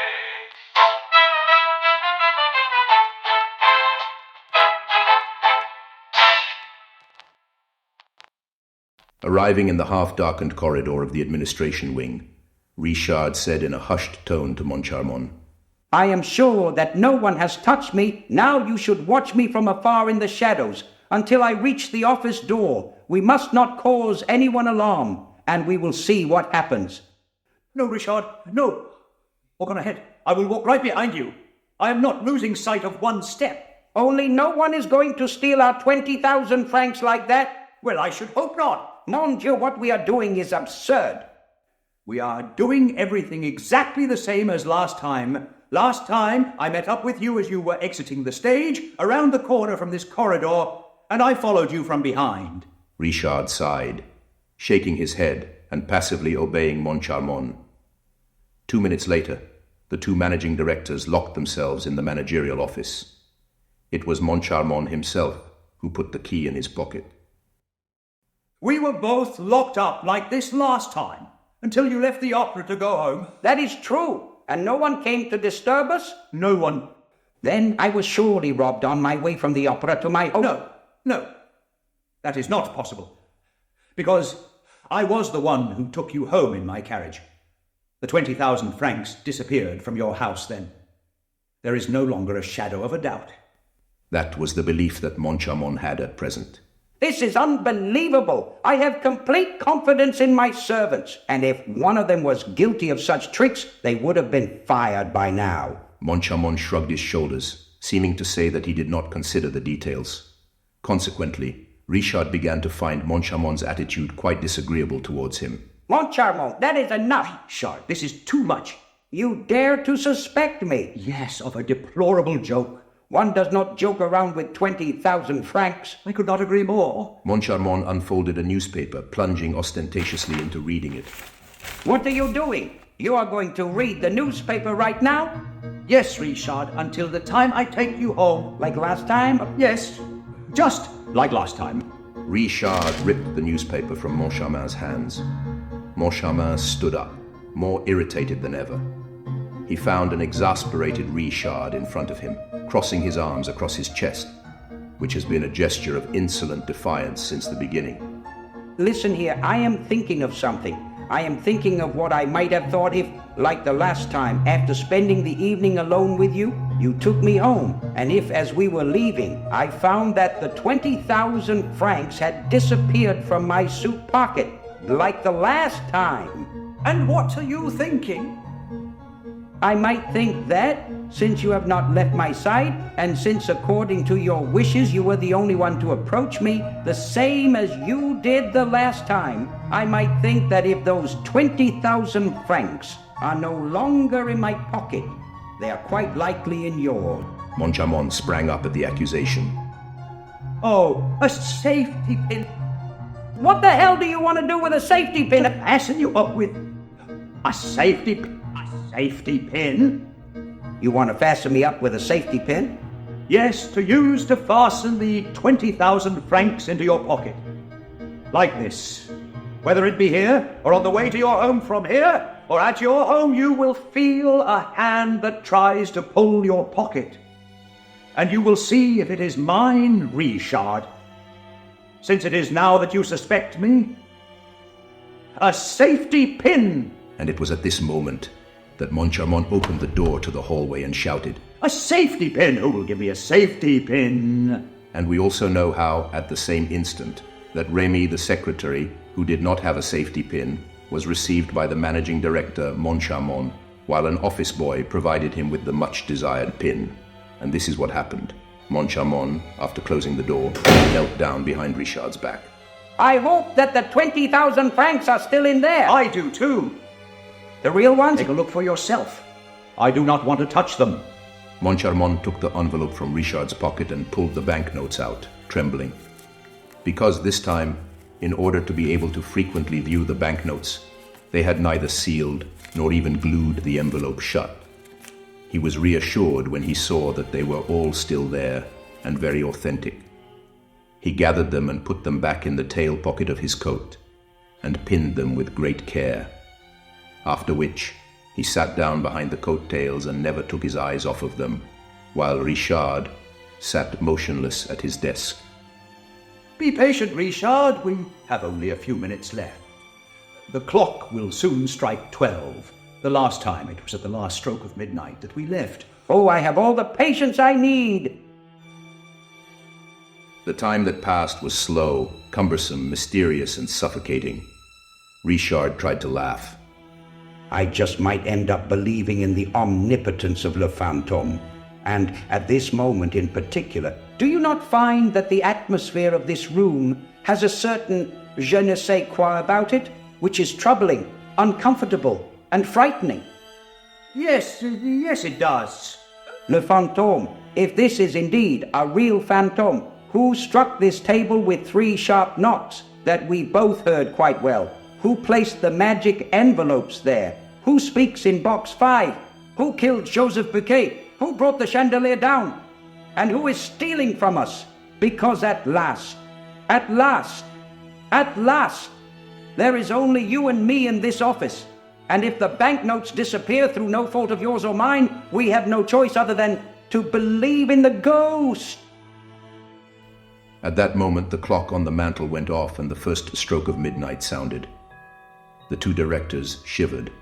Anxiety gripped both of them, as to the cause they could not say, and which they tried in vain to fight. Sweat ran down their foreheads.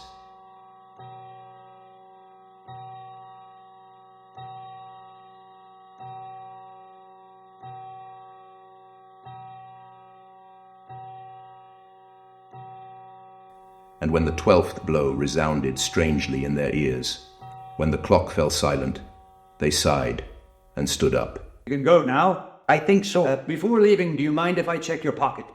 Why, of course. Mon cher mon, you have to. And so... Well, I can still feel the pin. Of course, as you said, we cannot be robbed without me noticing it. Mon Charmant, whose hands were still busy trying to get into the pocket, shouted. I can still feel the pin, but I cannot feel the banknote. No, now this is not the time for a joke. Well, feel it for yourself. With a single gesture, Richard undid his suit. The two directors grabbed and flipped the pocket inside out. The pocket was empty. The most curious thing was that the pin remained in the same place.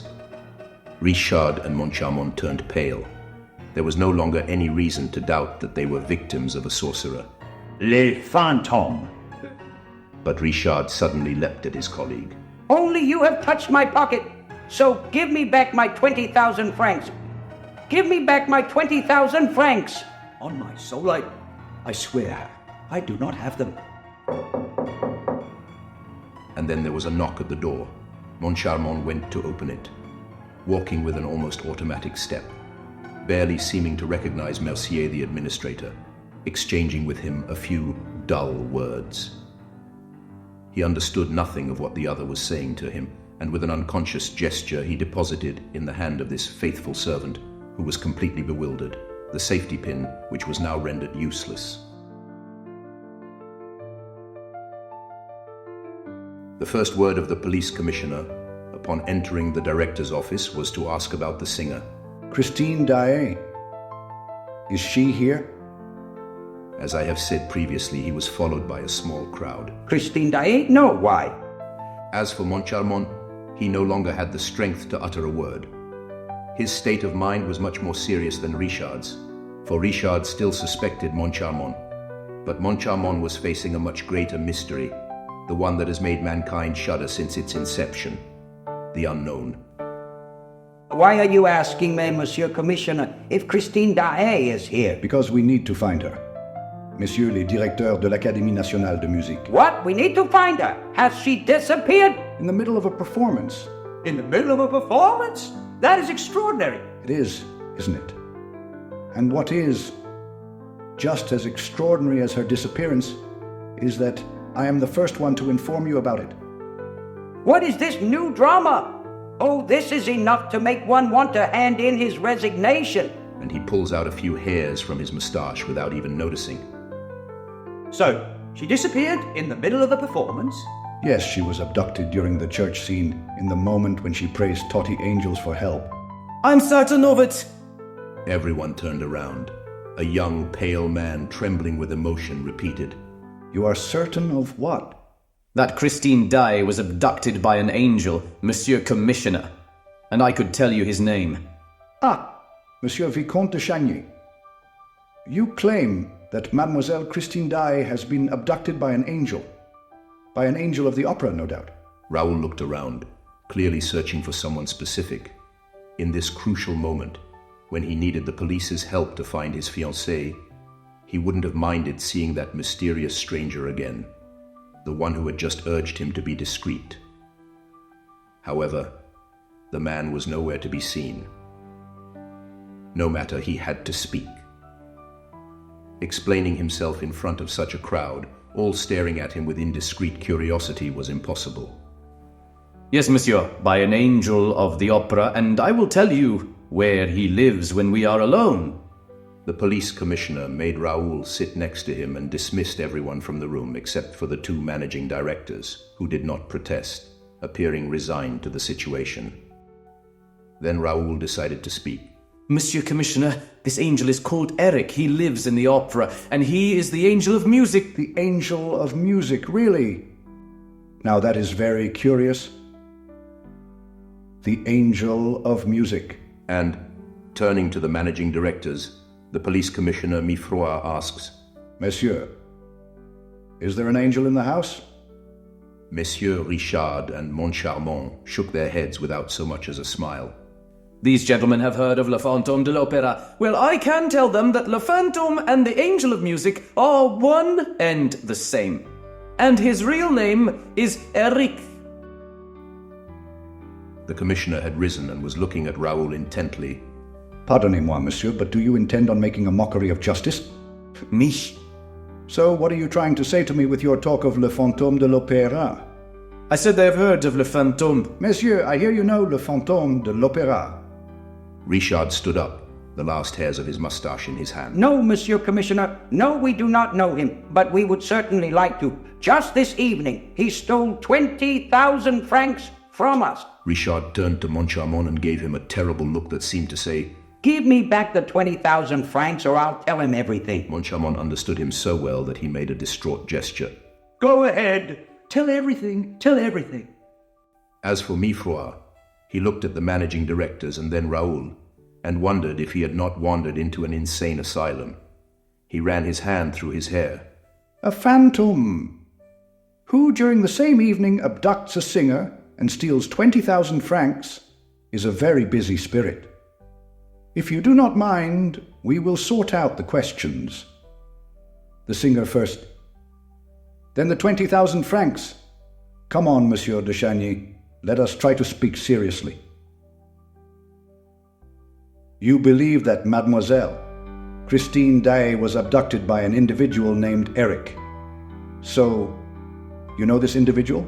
Have you seen him? Yes, Monsieur Commissioner. Where? In a cemetery. Of course. That is usually where one meets ghosts.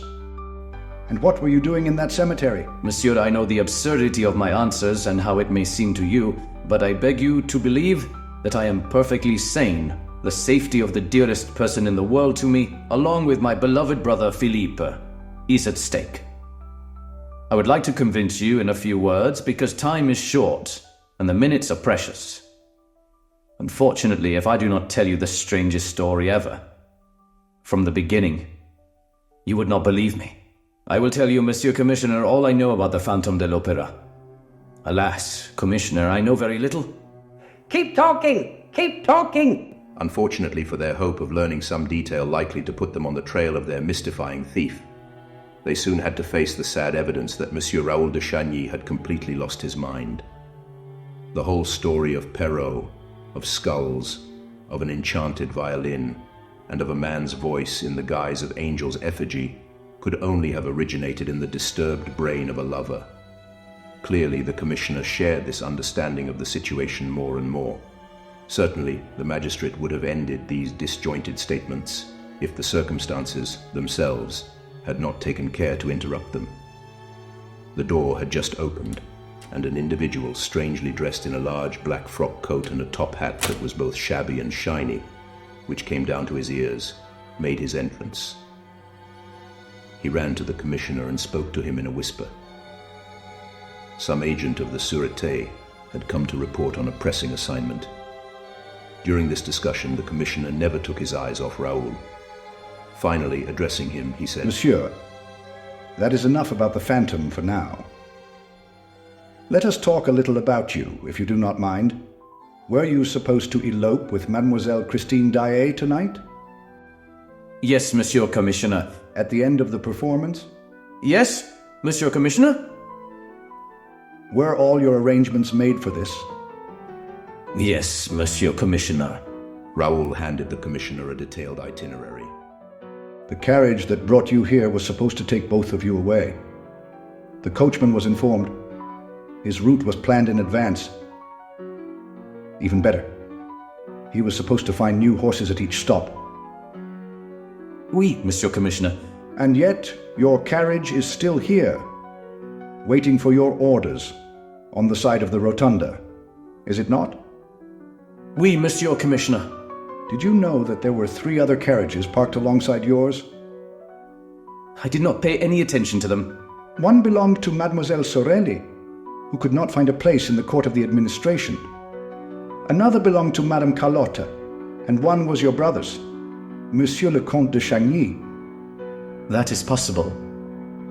On the other hand, what is certain is that if your own carriage crew, along with La Sorelli's and Madame Carlotta's, are all still parked in their places along the sidewalk of the rotunda, yet Monsieur le Comte de Chagny's is no longer there. That has nothing to do with it. Monsieur le Commissionnaire. I beg your pardon. Was Monsieur le Comte not opposed to your marriage to Mademoiselle Daae? That is of no concern. It is strictly a family matter. You answered my question. He was opposed to it. And that is why you were going to take Christine Daae away, far from your brother. Well, Monsieur de Chagny, allow me to inform you that your brother was quicker than you. It was he who has abducted Christine Daae. That is not possible. Are you sure of it? Immediately after the artist's disappearance, which was organized with complicity that remains to be determined, he threw himself into his carriage, which provided a furious getaway through Paris. Through Paris? What do you mean by through Paris? Outside of Paris. Outside of Paris? Which road? The road to Brussels. A hoarse cry escapes from the mouth of the unfortunate young man. I shall catch up to them, I swear it. And in 2 bounding leaps, he was out of the office. En avant, jeune monsieur, ramenez-la nous, and bring her back to us. That's a tip almost as believable as the angel of music. Thereupon, Monsieur Mifroid turned to his stunned audience and delivered this straightforward but by no means simplistic police lecture. I do not know if it is really Monsieur le Comte de Chagny who has abducted Christine Daae, but I need to find out. And I believe that, at this time, there is no one better suited to inform me than his brother, the Vicomte. Right now he is running. He is flying to them. He is my main helper. Such is, gentlemen, the art of the police, which is believed to be so complicated, and which appears so simple. However, once one discovers that it largely consists of having police work done by people who are not police. But Monsieur Mifroid might not have been so pleased with himself if he had known that the swift race of his messenger, the Vicomte, had been halted as soon as he entered the first corridor. The once bustling hallway was now deserted. The crowd of curious onlookers dispersed. A large shadow suddenly blocked Raoul's path. Where are you going so fast, Monsieur de Chagny? Raoul, impatient, had raised his head and recognized the Astrakhan hat from earlier. He stopped. You again? You, who know Eric's secrets and don't want me to speak of them. Who are you? You know who I am. I am the Persian.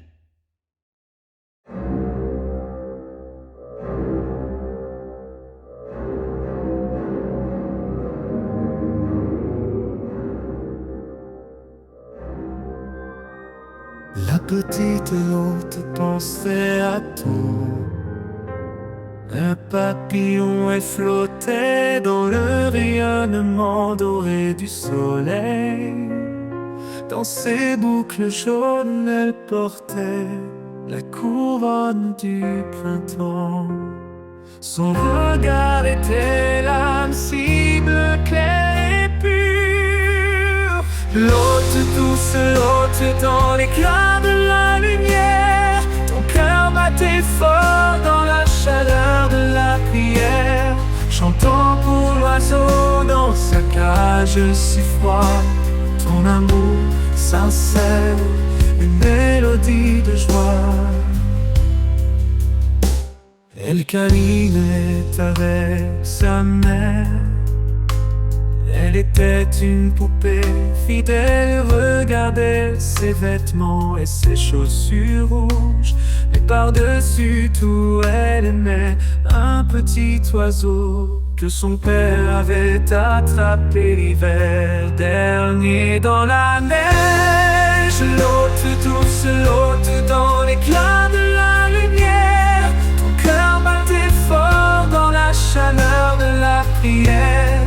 Chantant pour l'oiseau dans sa cage si froide. Ton amour sincère, une mélodie de joie. Elle câlinait avec sa mère. Elle était une poupée fidèle. Elle regardait ses vêtements et ses chaussures rouges. Mais pas